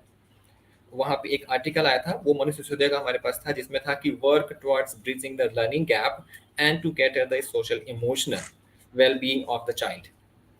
अब यहाँ पे हमारे पास ऐसा नहीं है कि केवल एक पर्टिकुलर स्टेट की बात कर रहा हूँ या पर्टिकुलर एक पर्सन की बात कर रहा हूँ। सेम टू सेम एक हमारे पास है टाइम्स ऑफ इंडिया का आर्टिकल 22 मार्च 2022 का। यहाँ पे जो हरियाणा की गवर्नमेंट है, वहाँ के जो DOE है हिमांशु जी, उन्होंने कुछ डिस्कस किया था। फिर एक हमारे पास डेटा है टाइम्स ऑफ इंडिया में ही 14 फरवरी 2022 का, bridging the learning gap, government plans training for school teachers. अब स्कूल टीचर्स को ट्रेन करने की रिक्वायरमेंट है कि वो लर्निंग गैप को ब्रिज करेंगे। ऑलमोस्ट जितने भी टीचर्स स्कूलिंग हमारे पास कर रहे हैं, कहीं ना कहीं वो ये शिक्षा, ये हमारे पास एजुकेशन लेके आए हैं कि एग्जैक्टली ब्रिजिंग क्या चीज़ है, कैसे हम बच्चों को कनेक्ट करेंगे, वो जो गैप है, जो गैप क्रिएट हुआ है। पर हमारा जो मोटिव यहाँ पे डिस्कस करने का आज ये है, ये बस केवल पिछले 2 सालों के डेटा को डिस्कस करने का है। पिछले 2 सालों का सिनेरियो जो है, 2 सालों में हुआ है, उसको डिस्कस करने का है कि जो 2 सालों में एक बहुत बड़ा सा गैप, बहुत वाइड गैप क्रिएट हो गया, इसको हम कैसे ब्रिज करेंगे। पहले मैं छोटी सी चीज़ स्टार्ट करना शुरू करता हूँ। मार्च 2020 में ये थोड़ा सा मतलब लास्ट के मतलब वीक्स के अंदर में स्टार्ट हुआ हमारे पास। फिर हमारे पास लॉकडाउन लगा, और एक ऐसा लॉकडाउन जो बढ़ता ही गया, बढ़ता ही गया और बढ़ता ही गया। और वो लॉकडाउन केवल हमारे पास चीज़ों में नहीं, केवल सुविधाओं में नहीं, वो लॉकडाउन हमारे पास बच्चों की पढ़ाई में, उनके मेंटल, उनके फिजिकल और उनके इमोशनल लेवल पे भी लगता गया समय के साथ साथ। वो हमें वहाँ पे दिखा नहीं। पेरेंट्स इस बात को लेके खुश थे कि बच्चा उनका उनके घर में है, सब कुछ बहुत अच्छा चल रहा है, उनके मार्क्स बहुत अच्छे आ रहे हैं, बच्चा कैसे कर रहा है जानने की कोशिश नहीं की, बच्चे के नंबर बहुत अच्छे आ रहे हैं। टीचर्स इस बात को लेके खुश थे कि एक ही पीरियड्स लेने के बाद दो दो क्लासेस हम मर्ज करके पढ़ा रहे हैं, हमारा थोड़ा सा एफर्ट कम हो गया है। एफर्ट दूसरी जगह पे बढ़ गया है, पर वो खुश इस बात को लेते हैं कि दो दो पीरियड्स नहीं पढ़ाने पड़ रहे हैं, दोनों सेक्शन मर्ज करके हम एक साथ 100 बच्चे पढ़ा पा रहे हैं। वो इस बात को लेकर बहुत खुश थे। और स्कूल इस बात के लिए खुश था कि सब कुछ होने के बाद भी कोई टेंशन नहीं है, बच्चे अपने घर पे हैं, टीचर अपने घर पे हैं, हमारा स्कूल चल रहा है, फी हमारे पास प्रॉपर्ली पहुंच रही है ऑन टाइम। सबके लिए बहुत सही था, लेकिन किसी ने ये ध्यान नहीं दिया कि वो बच्चा जो लॉकडाउन पे लॉकडाउन झेले जा रहा है, एक के बाद दो, फिर 3 4, अब मंथली वो इंक्रीज करता जा रहा है, उससे उसके फिजिकल स्टेटस पे क्या फर्क पड़ रहा है, उसके इमोशनल पे क्या फर्क पड़ रहा है। वो बहुत आसपास के इन्वायरमेंट के साथ एकदम कट गया, एकदम लॉकडाउन हो गया। वो उन चीजों से कट गया जहां से वो बहुत कुछ सीखता है। स्कूल ऐसा नहीं है कि केवल ग्रेड देने के लिए या फिर रिपोर्ट कार्ड देने के लिए बनाई जाती है। स्कूल बहुत कुछ सीखने के लिए बनाया गया है, बहुत कुछ बताने के लिए बनाया गया है। वहाँ पे हमारे पास बहुत सारे अलग अलग सोशल बैकग्राउंड के बच्चे आते हैं, उनके साथ इंटरेक्ट करने के बारे में बताया गया है, उनको बहुत सी चीजें सिखाने के लिए, लाइफ की स्किल्स सिखाने के लिए बुलाया जाता है, और वो बच्चा उससे कटता गया। और अल्टीमेटली हुआ क्या कि जब हमारे पास अभी पिछले कुछ महीनों से बच्चों को स्कूल में हमने फिजिकली बुलाना स्टार्ट किया है, आप बिलीव नहीं करेंगे, ये मैं एग्जैक्टली फैक्ट बता रहा हूँ। बहुत सारे बच्चे आके मुझसे पूछते सर हमारा वॉशरूम किधर है। अब बच्चा वो जो 2 साल से उसकी उसी स्कूल में पढ़ रहा है और आके आपसे पूछा सर हमारा वॉशरूम किधर है, बेटे उधर की साइड में है सर, वहां पे तो ताला लग रहा है। आपको ये एक बहुत छोटा सा मैं एग्जांपल दे रहा हूँ फिजिकल हमारे इन्वायरमेंट के अंदर में कि क्या इफेक्ट पड़ा है उसके ऊपर में। अब हम जब बात करते हैं इसको लर्निंग के side, being a maths teacher मैंने ये फील किया है कि बच्चों की जो कैलकुलेशन पावर है, जिसको हम बोलते हैं न्यूमेरिकल, वो एकदम खत्म हो गई है। उनकी ये हैबिट हो गई है कि हर चीज कैलसी से, अगर वो आपने ऑनलाइन टेस्ट कंडक्ट किया है तो उन्होंने बस फटाफट कुछ नहीं करना है, गूगल पे जाकर या फिर फोन उठाया फटाफट काम कंप्लीट। उन्होंने इस बात की जहमत ही नहीं उठाई कि मैं अपना पेन उठाऊंगा और मैं कैलकुलेशंस करके आपको बताऊंगा, बिल्कुल भी नहीं। और अगर मैं ये कह दूं कि मैं ये 2 दिनों में ठीक कर दूंगा, 1 महीने में ठीक कर दूंगा, तो मैं बस हवा में तीर मार रहा हूँ, मेरे पास कोई एम नहीं है। ये जो गैप हमने क्रिएट किया है पिछले 2 सालों में, इसको भरने में कम से कम 3 साल, 4 साल, 5 साल, 6 साल से और ज्यादा समय लग सकता है। ये कम से कम बता रहा हूँ क्योंकि बहुत सारे बच्चे पहली बार स्कूल का एक स्कूल रूपी जो चीज है ना, मंदिर है, उसको देखने की कोशिश कर रहे हैं। उन्हें पता ही नहीं है स्कूल में होता क्या है। जो बच्चे हमारे पास किसी एक स्कूल से दूसरे स्कूल में ट्रांसफर हुए हैं, बहुत सारे रीजन से, उसके इकोनॉमिकल हमारे पास चीज थी या फिर और भी चीजें होंगी, उन्हें तो दूसरे स्कूल के बारे में कुछ मालूम ही नहीं है। तो क्या हम मतलब उनको स्कूल की गेट्स दिखा देंगे, इंफ्रास्ट्रक्चर दिखा देंगे और उससे वो सारी चीजें कनेक्ट हो जाएंगी? बिल्कुल भी ऐसा नहीं है। उन्हें बच्चों के साथ घुलने मिलने में, टीचर्स के साथ घुलने मिलने में बहुत समय लगेगा, और जब तक वो समय वहां पे लगाएंगे तब तक पता लगा स्कूल से निकलने का समय आ जाएगा। ये कुछ बहुत ही मतलब कड़वे हमारे पास ट्रुथ है जो मेरे ख्याल से आप सभी लोग फेस करते हैं।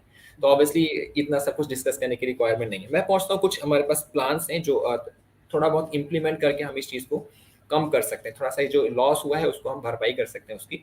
सबसे पहली चीज़ कि हम पहला जो पॉइंट है उसमें हम प्रीवियस क्लास के जो टीचर्स हैं उनसे उस बच्चे के बारे में फीडबैक लें, अगर बच्चा आपके स्कूल में ही पहले से हो तो।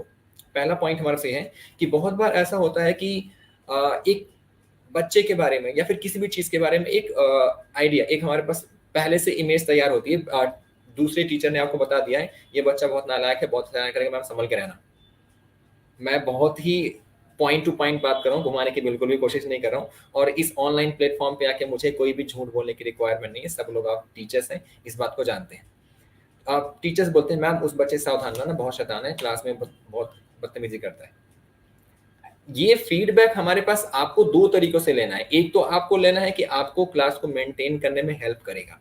दूसरा ये भी हमारे पास इसमें बहुत अच्छा होगा कि आप बच्चे के बारे में पहले से थोड़े से इनपुट्स लेके आएंगे, लेकिन आप बीइंग ए टीचर उसको वहां पे अप्लाई नहीं करेंगे कि मुझे उस टीचर से ये फीडबैक मिला है तो मैं यही अप्लाई करूंगा। बिल्कुल नहीं, ऐसा आपने नहीं करना है बीइंग ए टीचर। दूसरा हमारे पास है कि आपको प्रीवियस जो उसके हमारे पास एफएज हैं, एसेज हैं, जो फिजिकल हुए हों, अगर कभी ऐसा पॉसिबल हो तो एक बार उसको गो थ्रू करना है। बच्चे को हमारे पास इस टर्म के अंदर में, इस पैंडेमिक के बाद जो उसका हमारे साथ था, उसको एडजस्ट करने से पहले थोड़ा सा वो गो थ्रू करना है। फिर आपको एक हमारे पास असेसमेंट ऐसा करना है कि जो असेसमेंट कम फीडबैक ज़्यादा लगे। मतलब बच्चे का एक ऐसा असेसमेंट लेना है जो रदर देन कि हम उसके सब्जेक्ट नॉलेज को चेक करने के बजाय हम बच्चे के इमोशनल, सोशल और बाकी चीज़ों के बारे में थोड़ा बहुत अवेयर हो जाए। फोर्थ पॉइंट जो मेरे हिसाब से है वो हमारे पास 1-to-1 ग्रुप डिस्कशन और क्लासरूम डिस्कशन दोनों को एक साथ कंबाइन करें। मतलब एक बार वो और एक बार वो। कई बार क्या होता है कि बच्चा 1-to-1 आपसे बहुत अच्छे से बात कर लेता है, पर ग्रुप में वो एकदम शांत बैठा रहता है। तो ग्रुप में हम जब देखते हैं क्लासरूम में, तो हम ये डिसाइड कर लेते हैं कि नहीं, ये बहुत शाई बच्चा है, बहुत शांत रहता है, कुछ बोलता नहीं। लेकिन जब 1-to-1 आप उसके साथ जाते हैं तो बहुत अलग ही रिजल्ट निकल के आता है। तो वो सोचने की बहुत ज़्यादा ज़रूरत है। उसके बाद हमारे पास है कि कुछ क्वेश्चंस बच्चे के लिए फिक्स कर दें, टॉपिक वाइज, सब्जेक्ट वाइज, या फिर आपके हमारे पास कुछ और हो सकते हैं, फिक्स कर दें कि मुझे इतने क्वेश्चंस रोज आपसे पुट करने हैं और आपके आंसर जानने हैं। जैसे एक छोटा सा एग्जांपल मैं दूं। एक बार एक टीचर मतलब रोज प्रेयर में एक ही चीज अनाउंस करती थी, बच्चे जब आप क्लास से बाहर निकलेंगे स्विच ऑफ कर देंगे, फैन स्विच ऑफ करेंगे, लाइट स्विच ऑफ करेंगे जब भी आप बाहर निकलेंगे रूम से। तो एक दिन एक टीचर ने पूछा कि मैम आप रोज यही चीज बोलती हो, उसका क्या फायदा है? बच्चे आप लोग रोज करते रहते हैं। तो उन्होंने बोला कि कई बार क्या होता है कि अगर आपको कोई चीज बहुत अच्छे से याद है और आप 10 दिन उसको ना करो तो आप खुद भूल जाओगे। और जब में बच्चे हो तो ऑलरेडी भूलने के आदी हैं, उनके पास बहुत सारी चीजें हैं भूलने के लिए। और जब वो चीज हम उनको रोज के रोज याद दिलाते हैं तो कहीं ना कहीं उनके अनकॉन्शियस माइंड में वो चीज होती है और सामने आ जाती है। लाइट्स देखेंगे, फैन देखेंगे या फिर मेरी शक्ल देखेंगे तब भी उनके सामने आ जाएगी। तो ये हमारे पास एक बहुत छोटा सा मैंने एग्जाम्पल दिया है जो ऑलमोस्ट मेरे आसपास होता रहता है। उसके बाद हमारे पास है ये जो अभी कुछ देर पहले एक मैम ने बोला था कि बैंडेड्स और बैंडेज। हमें बच्चों को इस बात का बिल्कुल भी इनकरेजमेंट नहीं देनी है कि वो एक ही चीज को बार बार करते हैं। सुप्रभा मैम, अगर मैं टाइम एक्सीड कर रहा हूं तो प्लीज मुझे बता दीजिएगा, शायद। Sure sir, sure. ठीक है। तो बच्चों को हमें क्या करना होता है कि उन्हें ऐसा फील नहीं कराना कि आप हैंडीकेप हैं किसी भी एक पर्टिकुलर चीज में, किसी भी एक सब्जेक्ट में, किसी भी एक टॉपिक में। उनको ये फीलिंग नहीं देनी है। उनको आपको बैक सपोर्ट देना है इस तरीके से कि बच्चे को पता भी ना चले और आपने सपोर्ट भी कर दिया, वो आगे निकल जाए। इस तरीके से हम बच्चे के ऊपर में एक टैग मार्क नहीं लगाएंगे, हमने उसको बैंडेज नहीं दिया, हमने उसको एड्स दे दिए और उस एड के थ्रू वो आगे निकल जाएगा। और मेरे ख्याल से लास्ट जो मेरा पॉइंट है कि उनको कुछ इस टाइप के लर्निंग नीड्स की रिक्वायरमेंट है जो रादर देन लर्निंग ओरल हमारे पास जो उसको बोलते हैं रोट लर्निंग, मतलब बहुत ज्यादा वो लर्न ना करे, वो हमारे पास उसको कॉन्सेप्चुअल माइंड के अंदर में डाले और उसको इम्प्लीमेंट करने की कोशिश करें। लर्निंग गैप खत्म करना, ऑब्वियसली जो चीज गैप क्रिएट हो गया वो खत्म नहीं कर सकते, भरपाई करेंगे, कुछ ना कुछ तो रह ही जाएगा। लेकिन हाँ, ज्यादा जो हमारे पास स्पेस है उसको आप कम कर सकते हैं कुछ और चीजें डाल के। तो उम्मीद करता हूँ कि शायद मेरा जो ये पॉइंट हो आप लोगों के आसपास से मिलता जुलता हो और शायद आप लोग इससे सहमत होंगे। फिलहाल मैं आप लोगों से यहीं पे विदा मांगता हूँ। धन्यवाद। Thank you very much sir. जैसे कि आपने बोला feedback form from the previous feedback लेना चाहिए प्रीवियस टीचर्स से, so that we can come to know about the child and we Right, can try to have the personalized discussion with the child. Then repetition of instructions, बार बार उनको instructions जो है वो repeat करना है so that they will keep it in their unconscious mind also. So that is Right. really very helpful for the children. वो भी बहुत ही शायद अच्छा होगा to overcome the bridging and learning gap. Thank you sir. Thank you, ma'am. Now we have Shweta ma'am. She is TGT chemistry from Silicon City Academy of Secondary Education and she is from Bangalore. Shweta ma'am, over to you. Shweta ma'am, are you there? Am I audible? Yes ma'am, now you are audible. Yeah, thank you so much, Suprabha ma'am, and thanks to AIEF for this platform. A very good evening to all.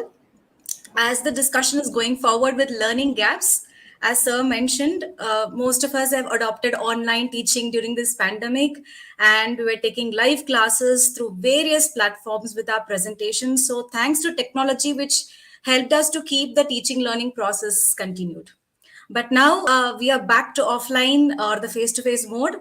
There is a lot of anxiety in students, teachers, and parents as to how to overcome these challenges based on the students' performances, a shift from online to offline. Or we're comfortable at home, as Sir said, the numeracy skills and the writing skills are completely gone down. So let's discuss and on how to bridge the learning gap that were created during this pandemic. One such approach that I would like to highlight on is adapting blended learning. Blended learning, in very simple terms, is just a combination or a blend or a mix of digital learning tools and active learning methods that helps to improve the learning experience among the students for effective learning outcomes. So we, as teachers, we are all looking for the outcomes, looking for the understanding as to what extent the child has understood and analyzed and apply it in the real life situation. So basically, what is this blended learning? How do we go about with it? It's just having the three main components. As I already mentioned, it's the digital learning object that we have or the tools that we have that we can blend with the face-to-face active learning activities, which is facilitated by the teacher or the educator. The third important component is the structured independent study time. That is, the child will study by himself or herself, which is guided by the face to face learning experience.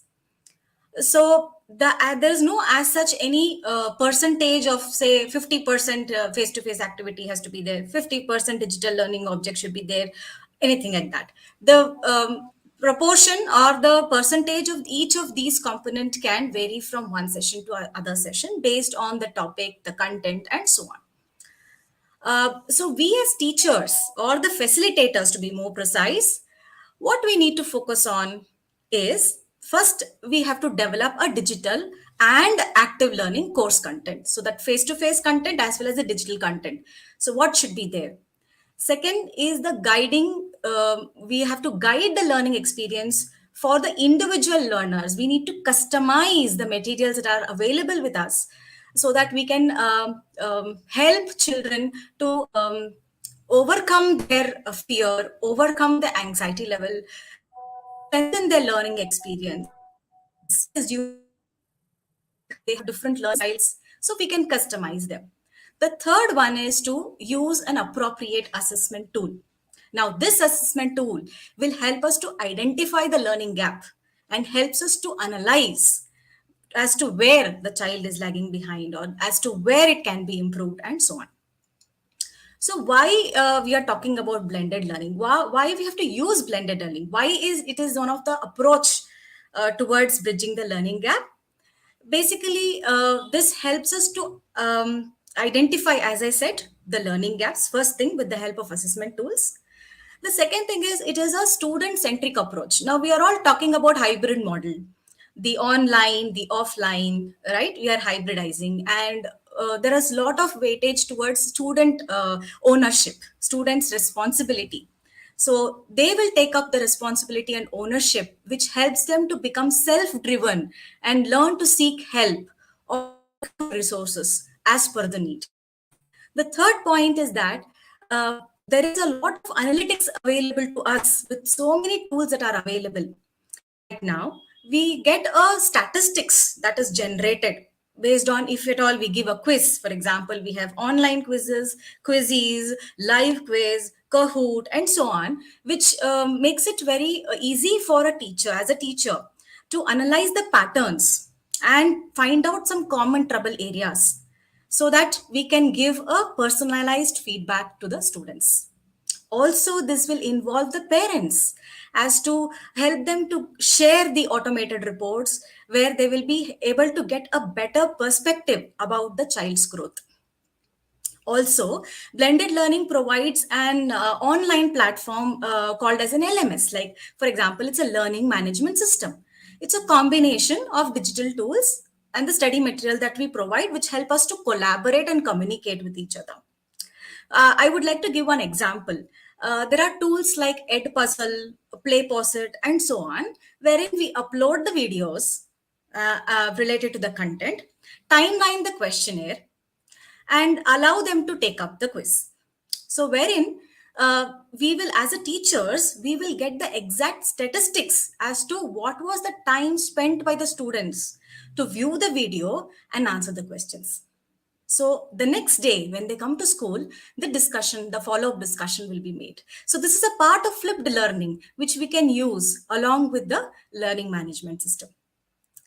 Apart from that, these online quizzes or these kind of tools like Edpuzzles and so on will also help us to assist the students and uncover the learning gaps which are very interactive. It will also keep the students more interested and engaged, of course.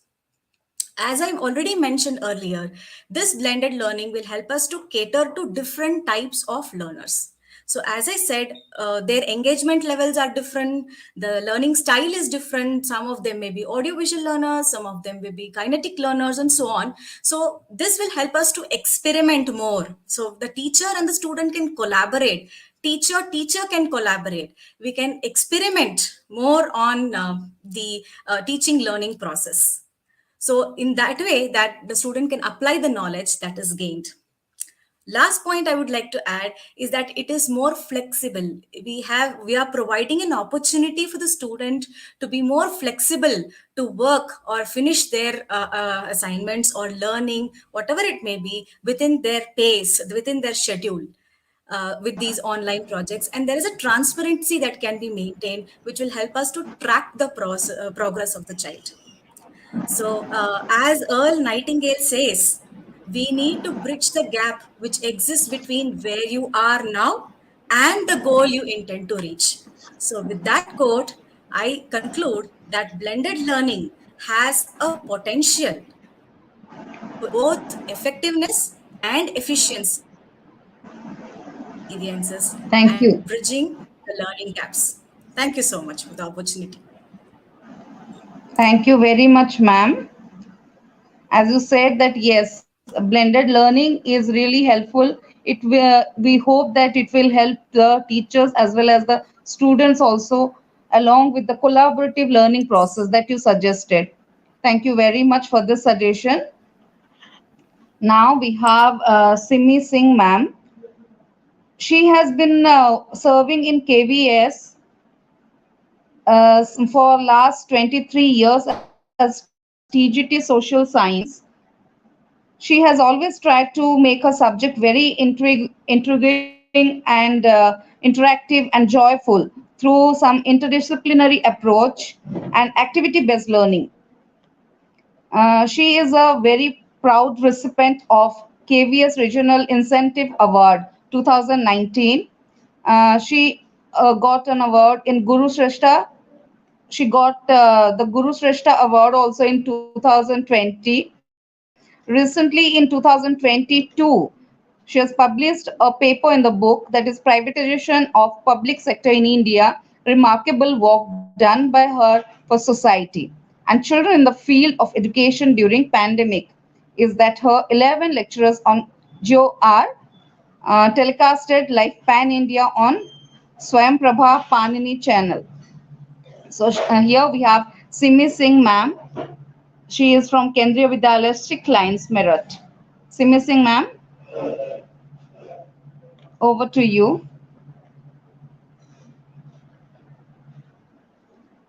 Simi Singh ma'am, are you here? Matthew sir, is she here? Yes, sir. Yes, ma'am. Okay ma'am, over to you ma'am. Thank you. Thank you so much, Sudipa ma'am, and good evening to one and all present. And thank you everyone who joined us this evening. I'm so honored and extremely delighted to be one of the panelists for this wonderful evening under the able guidance of our dynamic team leader, Matthew sir. Believe me, this pandemic has made us more empathetic, more collaborative, and receptive to change. Inspired by the strength of our incredible educator community, we'll be celebrating stories of how educators and school leaders found ways to teach during a challenging time. Pandemic has taught us so many valuable lessons, but an old challenge in a new manner, like a new variant of corona is before us. This time, it is bridging the huge learning gap. Not only the learning gap, but the huge learning gap. Now, I emphasized and used the word huge because learning gap in one or the other form exists since time immemorial, as there is never 100% teaching and 100% learning.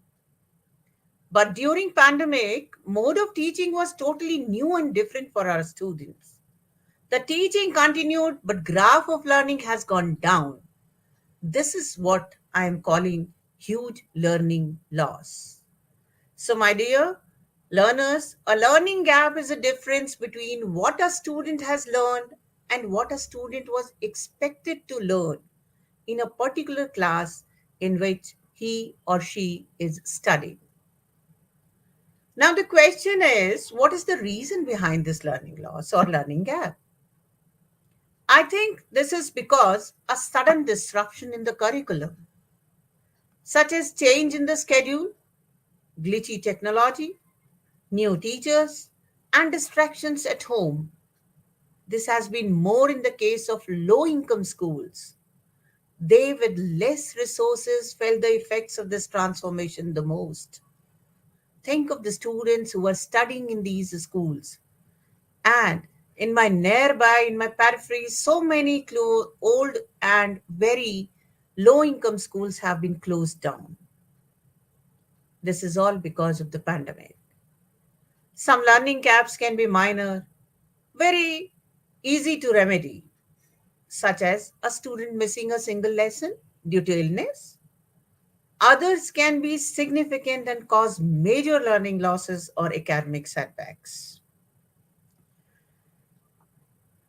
Now, as one of our panelists has already told you about the types of learning gaps, I just want to mention broadly we can classify them into five: environmental gaps related to the students lacking an environment, rather a conducive environment to learning; communication gap, where students experience breakdown in communication; motivation gaps, students lack the motivation to advance their knowledge or skill, and very beautifully, most of the teachers have really explained so well how we can motivate children in our class. We have knowledge gap and environmental gap, and I feel they should be our major concern because online learning is handled differently by different schools. Every school has its own way of teaching depending upon circumstances.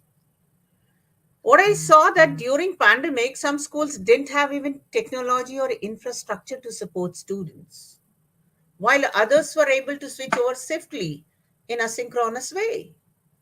But believe me, this transition was not that smooth and easy as it seems to be.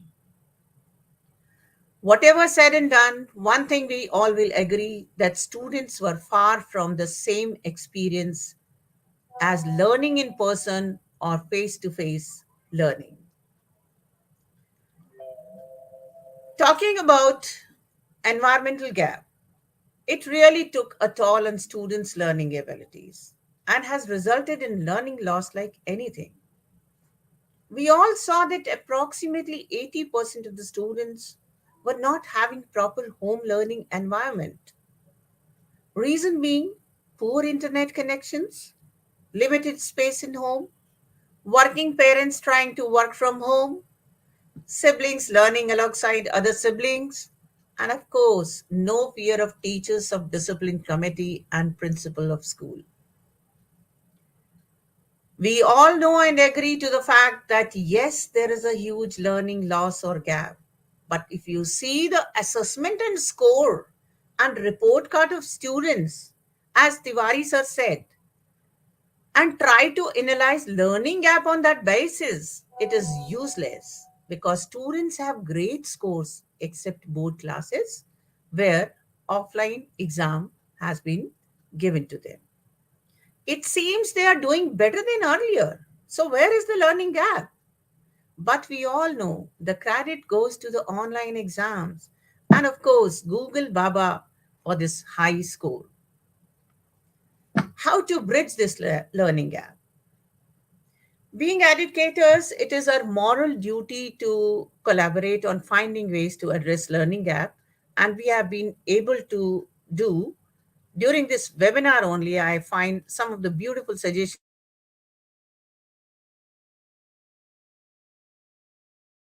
that we can list to avoid further learning losses. It may include getting creative with the resources we have, experimenting with new solutions, and learning from our fellow educators along with assessment. Assessment helps in both identifying as well as bridging learning gap. I believe assessment can be investigative, diagnostic, formative, as well as summative. We all know about formative, summative, and diagnostic assessment. Investigative and diagnostic are good to know about how much learning loss has occurred, but as you all know, formative assessment is a continuous assessment wherein we keep providing feedback, which is must. Sometimes, maybe because of the time constraint, we just enter class, teach, and go after 40 minutes.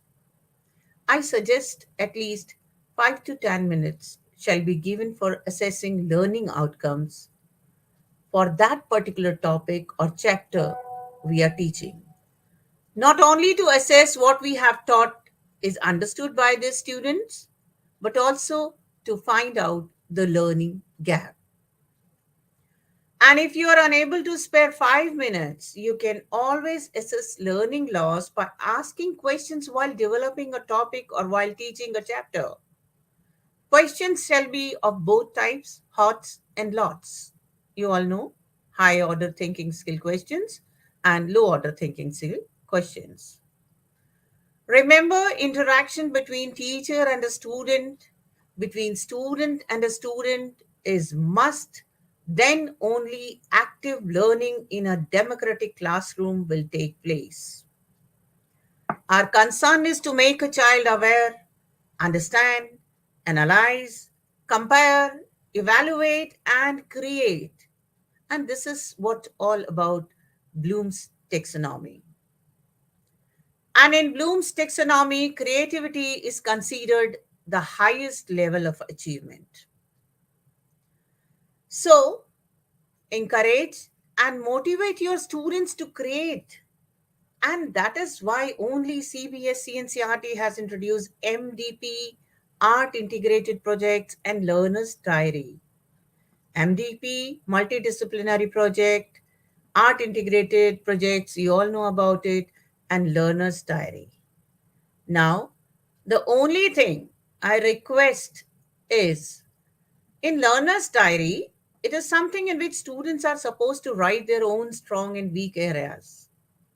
Do not ask them to make it for the sake of just showing. I request you all, if you really want to see, tell them to write Learner's Diary honestly and jot down their weak areas so that instead of delayed finding the learning gap, we can be helped by what they feel they are lacking and where is the lacuna. This can certainly help us in a better way. As we Excuse all me, know, ma'am. new session begin just after 4 days, and in last few months of the offline classes we are realizing that long lasting effects that learning gaps have had on our students. Now Excuse it me, is Sime, time. ma'am. G. You have already exceeded your time, so you can conclude I'm within a just coming minute, please. up. Before the minute I'll conclude. Yeah. So we have had on our students. Now it's time to help them bringing back to speed. Our hard work is paying off, but we can't escape that nagging feeling that something is holding us back. Something is stopping us from getting to the next level.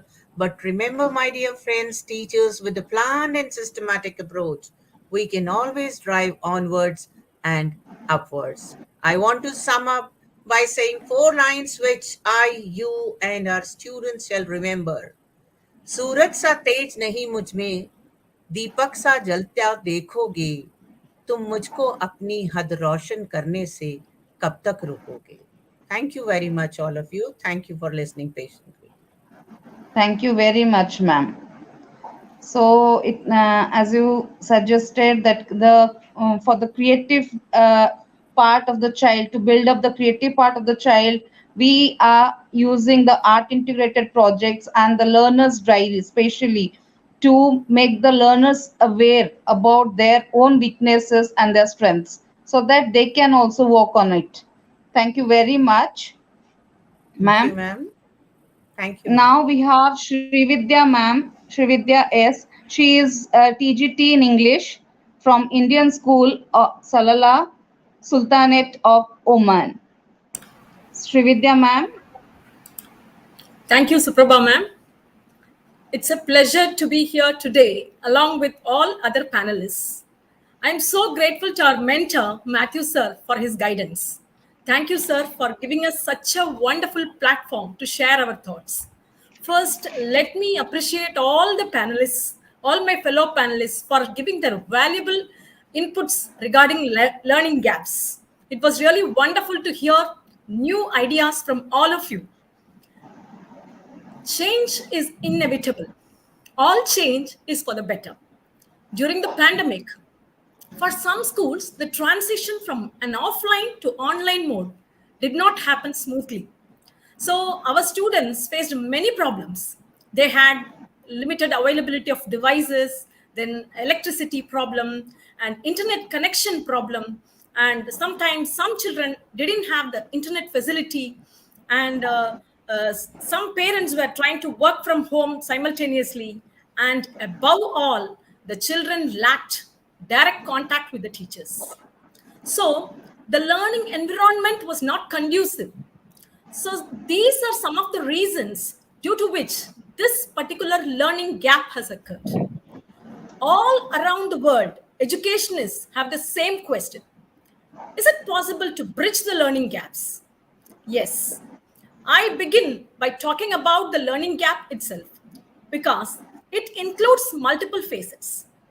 First of all, the lack of conceptual clarity for many subjects, especially those involving logical thinking, subjects like physics and mathematics. So, why do I say this? Certain subjects are better explained in a face to face scenario. Teachers can understand through the student's voice or body language and the interaction during the class and after the class. So many times, what happened was the teacher was unable to gauge the student's understanding of the specific subject during online classes. Now, talking about the social scenario, another important factor missed by the students was motivation and a healthy competition between peer groups. I would say that this has significantly affected in the online classes. Students had lost focus on learning. So the children were unable to communicate and form new social connections and friendships during this period, even though they know each other for many years. Now, if we see the middle and senior section level, the number of hours spent in front of the screen, as well as a lack of continuous supervision by an adult, had led to its own set of problems. We can hear one of the working parents was shocked to hear that the child is not attending online classes regularly. So student was busy playing games or chatting with friends as nobody is at home. I know, I'm sure many of us must have heard such real stories for the past 2 years. Initially, many parents took online classes as a positive note. Why? Because they can spend time as a family during the pandemic. But now, several parents feel that online classes are not a substitute. Now, if we leave the senior and middle section students aside and then consider students belonging to the KG, or kindergarten and primary section, we can see that they were also disproportionately affected during this pandemic. They also face the same problems just like their seniors. Basic concepts in academics have not been learned or understood. So our prime focus must be on these children. I remember one of the incident. Primary school parents was telling me about this incident. She had visited a shopping mall with her preschool child. So the child met her teacher there. So she asked her mother, "How did my teacher come out from the computer?" So we can see the concept of schooling itself has not yet been understood by the preschool child, as she has seen the teacher only through the screen. So now we should understand that social, cognitive, physical, and language growth of the child can be developed only at the school. Apart from this, I would like to highlight an important survey done by All India Education by the NCRT, which was published last year. The handwriting of around 75% of the students had been adversely affected during this time. Preschool children learn how to hold a pencil, form and join the letters, and make words at the age of 5 and 6. The physical presence of a teacher is very crucial during this stage of schooling. So now it is our prime duty to lay a strong emphasis on the writing skills of the students. At this point of discussion, we must also remember the special needs children who were worst affected. They require individualization. Now let us see how we can bridge this learning gap. First of all, we have to assess the potential learning loss and then consolidate the curriculum to make up for these losses. So wonderful ideas were given by our fellow panelists about having a test, giving a test for the students. Now this will help teachers to prioritize the essential material that students have missed out of school, even if the content is usually taught in the previous classes or the earlier classes. We can ensure that the curriculum is aligned to the students' learning levels. Now, another important factor I would like to say is reteaching the basics for the students, and that will improve the efficiency of learning. Teachers can change classroom practices to ensure that every child learns. Now we have to think about the foundational literacy, numeracy, social and emotional skills as an essential base for ongoing learning and for lifelong learning.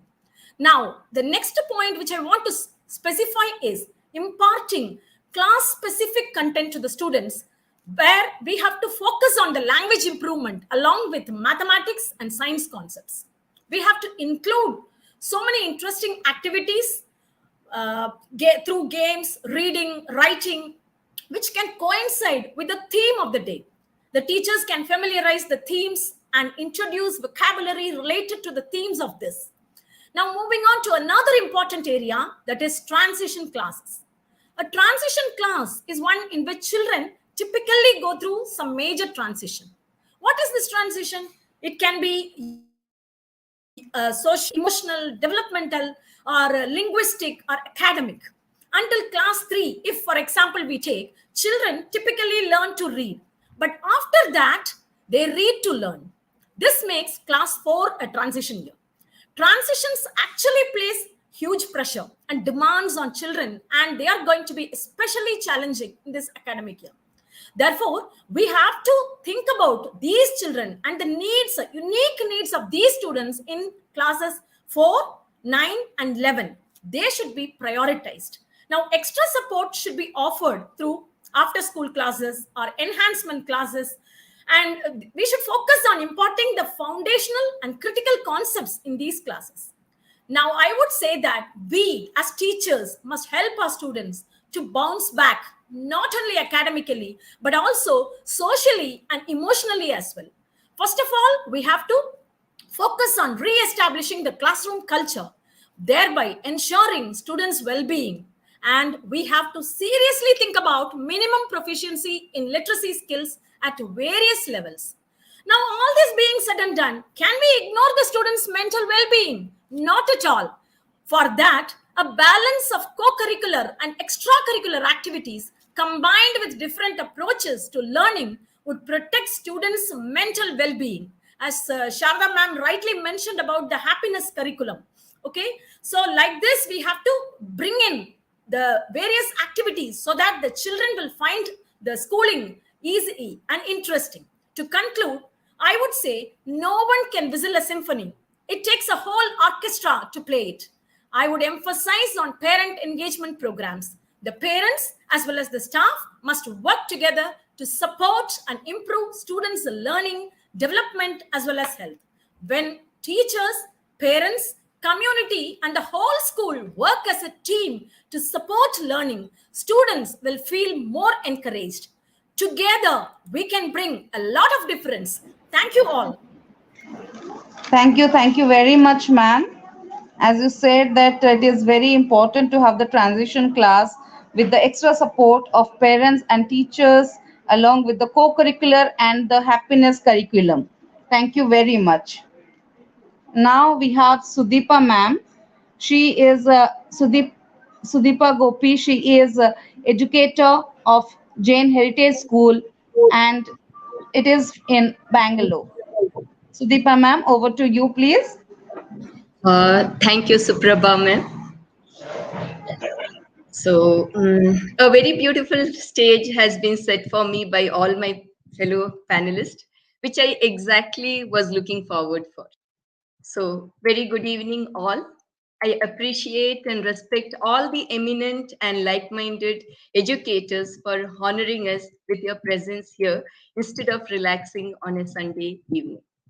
As we have almost come to the end of the discussion, I hope and believe you ought to have heard the previous panelist. And owing to time constraints, rather than dwelling on the causes and effects, I would like to plunge into the summarization of action plans that as mentors we deem to adopt in our daily plan, keeping in mind bridging the learning gaps going forward. While in this process, if I am wrong, I beg your pardon because I'm still a learner and not an expert. Well, now coming to the point, as mentors, we have a huge responsibility on our shoulders. We need to be on call, vigilant, stay updated, and motivated as ever. I say mentors ought to be vigilant because most of the children will be coming to school after a gap of 2 years, and it is not necessary we know them all.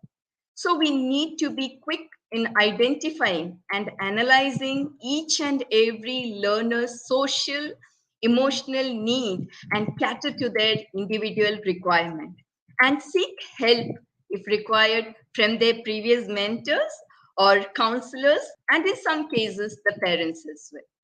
I'm sure many will agree with me that across all classes and all ages, absenteeism has increased many folds, be it offline or online or hybrid. Hence, that has taken a toll on their academics, especially language and mathematics.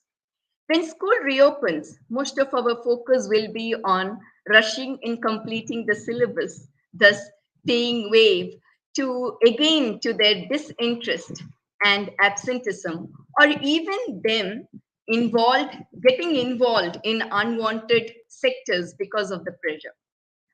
Onus is on us to stay updated with various pedagogies and strategies that will come handy.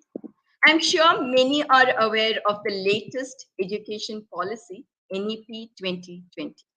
CBSE issued a circular, number 32, dated 3rd May 2021, wherein it has stated that at least 50 hours of CPD, that is continuous professional development, or CBP, that is capacity building programs. It is time we religiously involve in such programs that are offered by various platforms to help educators. Believe me, it will go a long way in helping you mold the future generation. It is time educators unlearn and relearn. Implement the multimodal approach or what or 5 E's of inquiry-based learning or effective teaching strategies, flipped classroom, blended learning, experiential learning, happy teachers, happy classroom. The list is endless with the programs that will facilitate educators to handle the learners. When it comes to academics, of course, there was a huge learning loss for which senior class students can be given the role of mentors and take classes of the juniors, and it should be taken as a criteria of assessment in more structured manner. Well, this is not stated by me. This is based on the report number 328 dated 6th August 2021, which was presented on the table of both houses of parliament by department related parliamentary stating committee. And many of them, many of the panelists, they had brought in the various states that had adopted the various strategies. So that is a part of this committee. The same can be administered within classes by identifying good, better, best, and exemplary, and assigning them systematized plan. That is, exemplary guiding the best guiding the better, and better guiding the good. As educators, we will agree with me that we teach, we learn. When we teach, we learn. Children are no more looking forward upon educators for knowledge. All that we need to do is guide and channelize them right. To pre-conclude, I quote a part of late author C. Clarke. If children have interest, then education happens. He believed because children can navigate and find things which interest them. As educators, we just need to stay motivated and self-reliant. Do not depend on your schools or education institutions to stay updated. Go get it and clad it on for yourself. This is, if we have a will, there is a way. So that's all from my side. I conclude with my gesture of humble gratitude for this opportunity to the Almighty, for this association with AIEF founder Matthews K. Thomas sir, Nina Erectel Matthews ma'am, all the resource persons, the AIEF family, Mentorship 9 associates, all my dear and near ones, and most importantly, my parents, my family, Jain Heritage School Director Archana Vishwanath ma'am, and late Swagata ma'am, and so many, many people I met in the process of CPD. The list is endless to address in this platform. Thus, I conclude. Thank you and namaste for this opportunity. Thank you. Back to Suprabha ma'am. Thank you so much. That was awesome. Great. I mean, although it was, we are close to 2 hours plus, but I think towards the end, the speakers are all charged up, and I think the participants are also most charged up. So well done. And I think the Suprabha ma'am has lost her connection. So I think we have the last speaker for the day, if I'm not wrong, that is Syed Ismail sir. And Yes, sir. I will request Syed sir to introduce himself and start off with his part. Thank you. Assalamu alaikum. Good evening. Namaste. Namaskar. I am Sayyid Ismail, computer science teacher working in an international school, Jeddah, Saudi Arabia. We are following CBSE New Delhi for the last 22 years. And we are on the process of learning journey ahead. I am very happy to be with you, with this organization, with this association. Thank you, sir. Thank you, Matthew, sir, for this wonderful platform. After these 2 years, we are coming up and meeting such a wonderful communities. We are learning together. We are learning forward. I hope almost all my co-panelists touched all the points. So I will just connect all the points. Can I share my slides, sir? Sir, we are not sharing slides. So if you can Okay. just, yeah. Now, we, the true teachers, are those who use themselves as bridges over which we invite our students to cross, then having facilitate the crossing joyfully and encouraging them to create their own. Why we need this bridging the learning gaps? Bridging learning came mostly because of the COVID-19 pandemic. It has a disruptive effect on people across all age groups, especially primary and the secondary schools. and most of the schools, they couldn't achieve in this academic year. So we have to set a goals. Our goals should be social and emotional needs of students. This is the first and foremost point I would like to focus.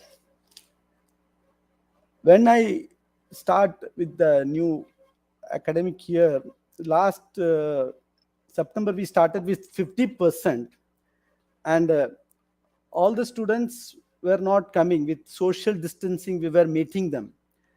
And when I asked the students, they are, I just casually asked, because my computer science subject, I was asking how many hours you are spending at home.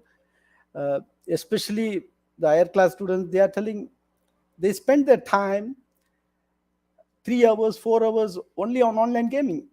I was shocked to hear one or two students, they go more than 10 hours. I told, it's very, very, very cautious. We have to take care of these things, because this parent, teacher, and student makes a triangle, circular. This point we have to be very careful, and we have to connect them. Whenever we enter the class, nowadays we have to support them, even though they were lagging behind. We have to bridge the gap. First and foremost, we have to give a moral support. I am here, you are here, we will together, we will learn forward. Don't worry about what we have gone. Let's forward and move to her ahead.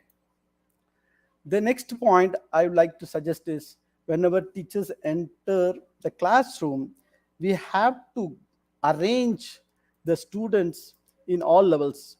Many teachers have touched the kinetic, audio visual skills for the students. We are showing the presentations, the movies, the clippings, and then we are connecting together. Whenever we are connecting, we have to connect with smaller, weaker students together, and we have to help each other. We have to find out where they are lagging. We have to take them on our custody, and we should pat them even they go wrong in any particular point.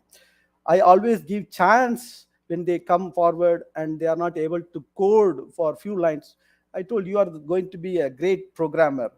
I always motivate them. You are going to become a Bill Gates. You are going to become a Steve Jobs one day.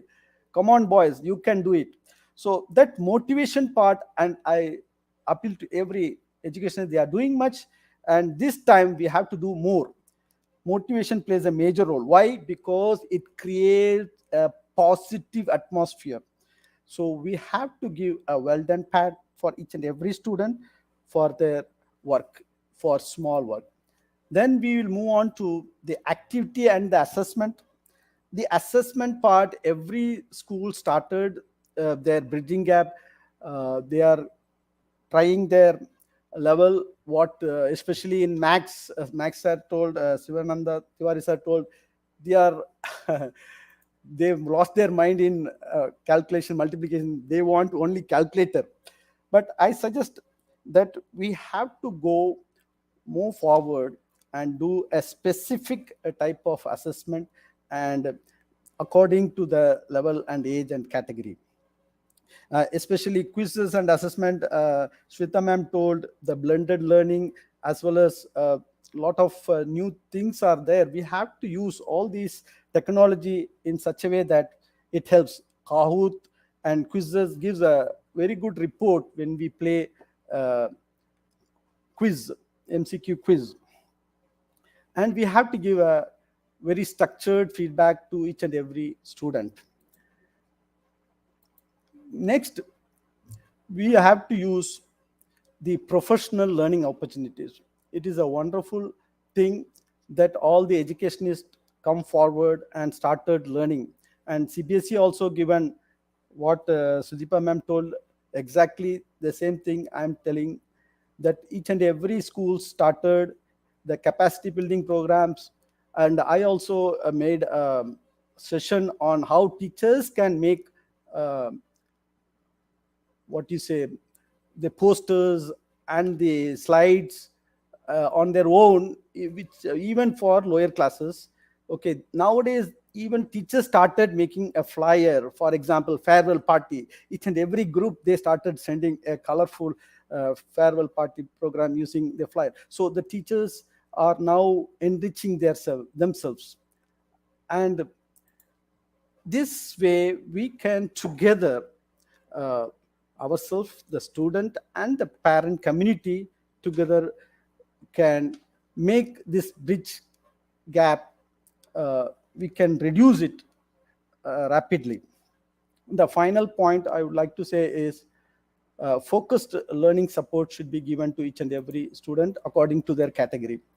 Um, Whenever we come across a student who is not studying well, uh, we should find out the root cause. They are not ready to mingle with the student as well as the parent. They are not having a rapport at home. So when we ourselves not giving any support, then it's a very difficult for that particular child. The mind is switched off. So we have to switch on slowly, steadily, so that we can take in our custody and bring them up slowly and steadily.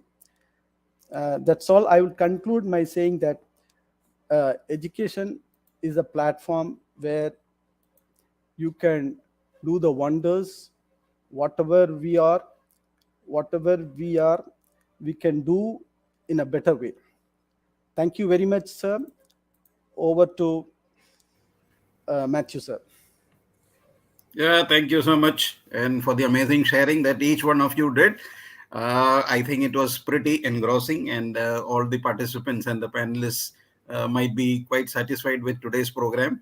There were very, very useful points put up, and different perspectives were given as per their experiences and expertise. Thanks to all the people who kept supporting us. Special thanks to Monica Agarwal ma'am for all the support that she always gives for all our programs. Thank you, Monica ma'am. I'll meet you tomorrow. And all with continuously, she supports all the panelists. She was also our mentorship program and also my colleague in school. So it's a great support to have you for all our programs. So thank you so much. And to all other people, the panelists who have done so well, taken out time, prepared for this. And I'm sure that this is just the beginning of a journey that you have carved out for yourselves. And we are going to have many, many more sessions coming up in the future that is going to be planned by you and executed. So I'm looking forward to all that. And I'm sure that this is just, the tip of the iceberg. And we are going to have lots and lots of sessions with your experience and expertise that you will share with students, teachers, and parents. So I'm sure that the people who are listening to us today and those who are going to listen to this video later are going to get enriched by whatever experiences that you have shared. So on that note, once again, it's thank you and good night to all. And hope to meet you soon. Till we meet next time, it's bye-bye from all of us to all our parents, students, and teachers. Thank you and good night.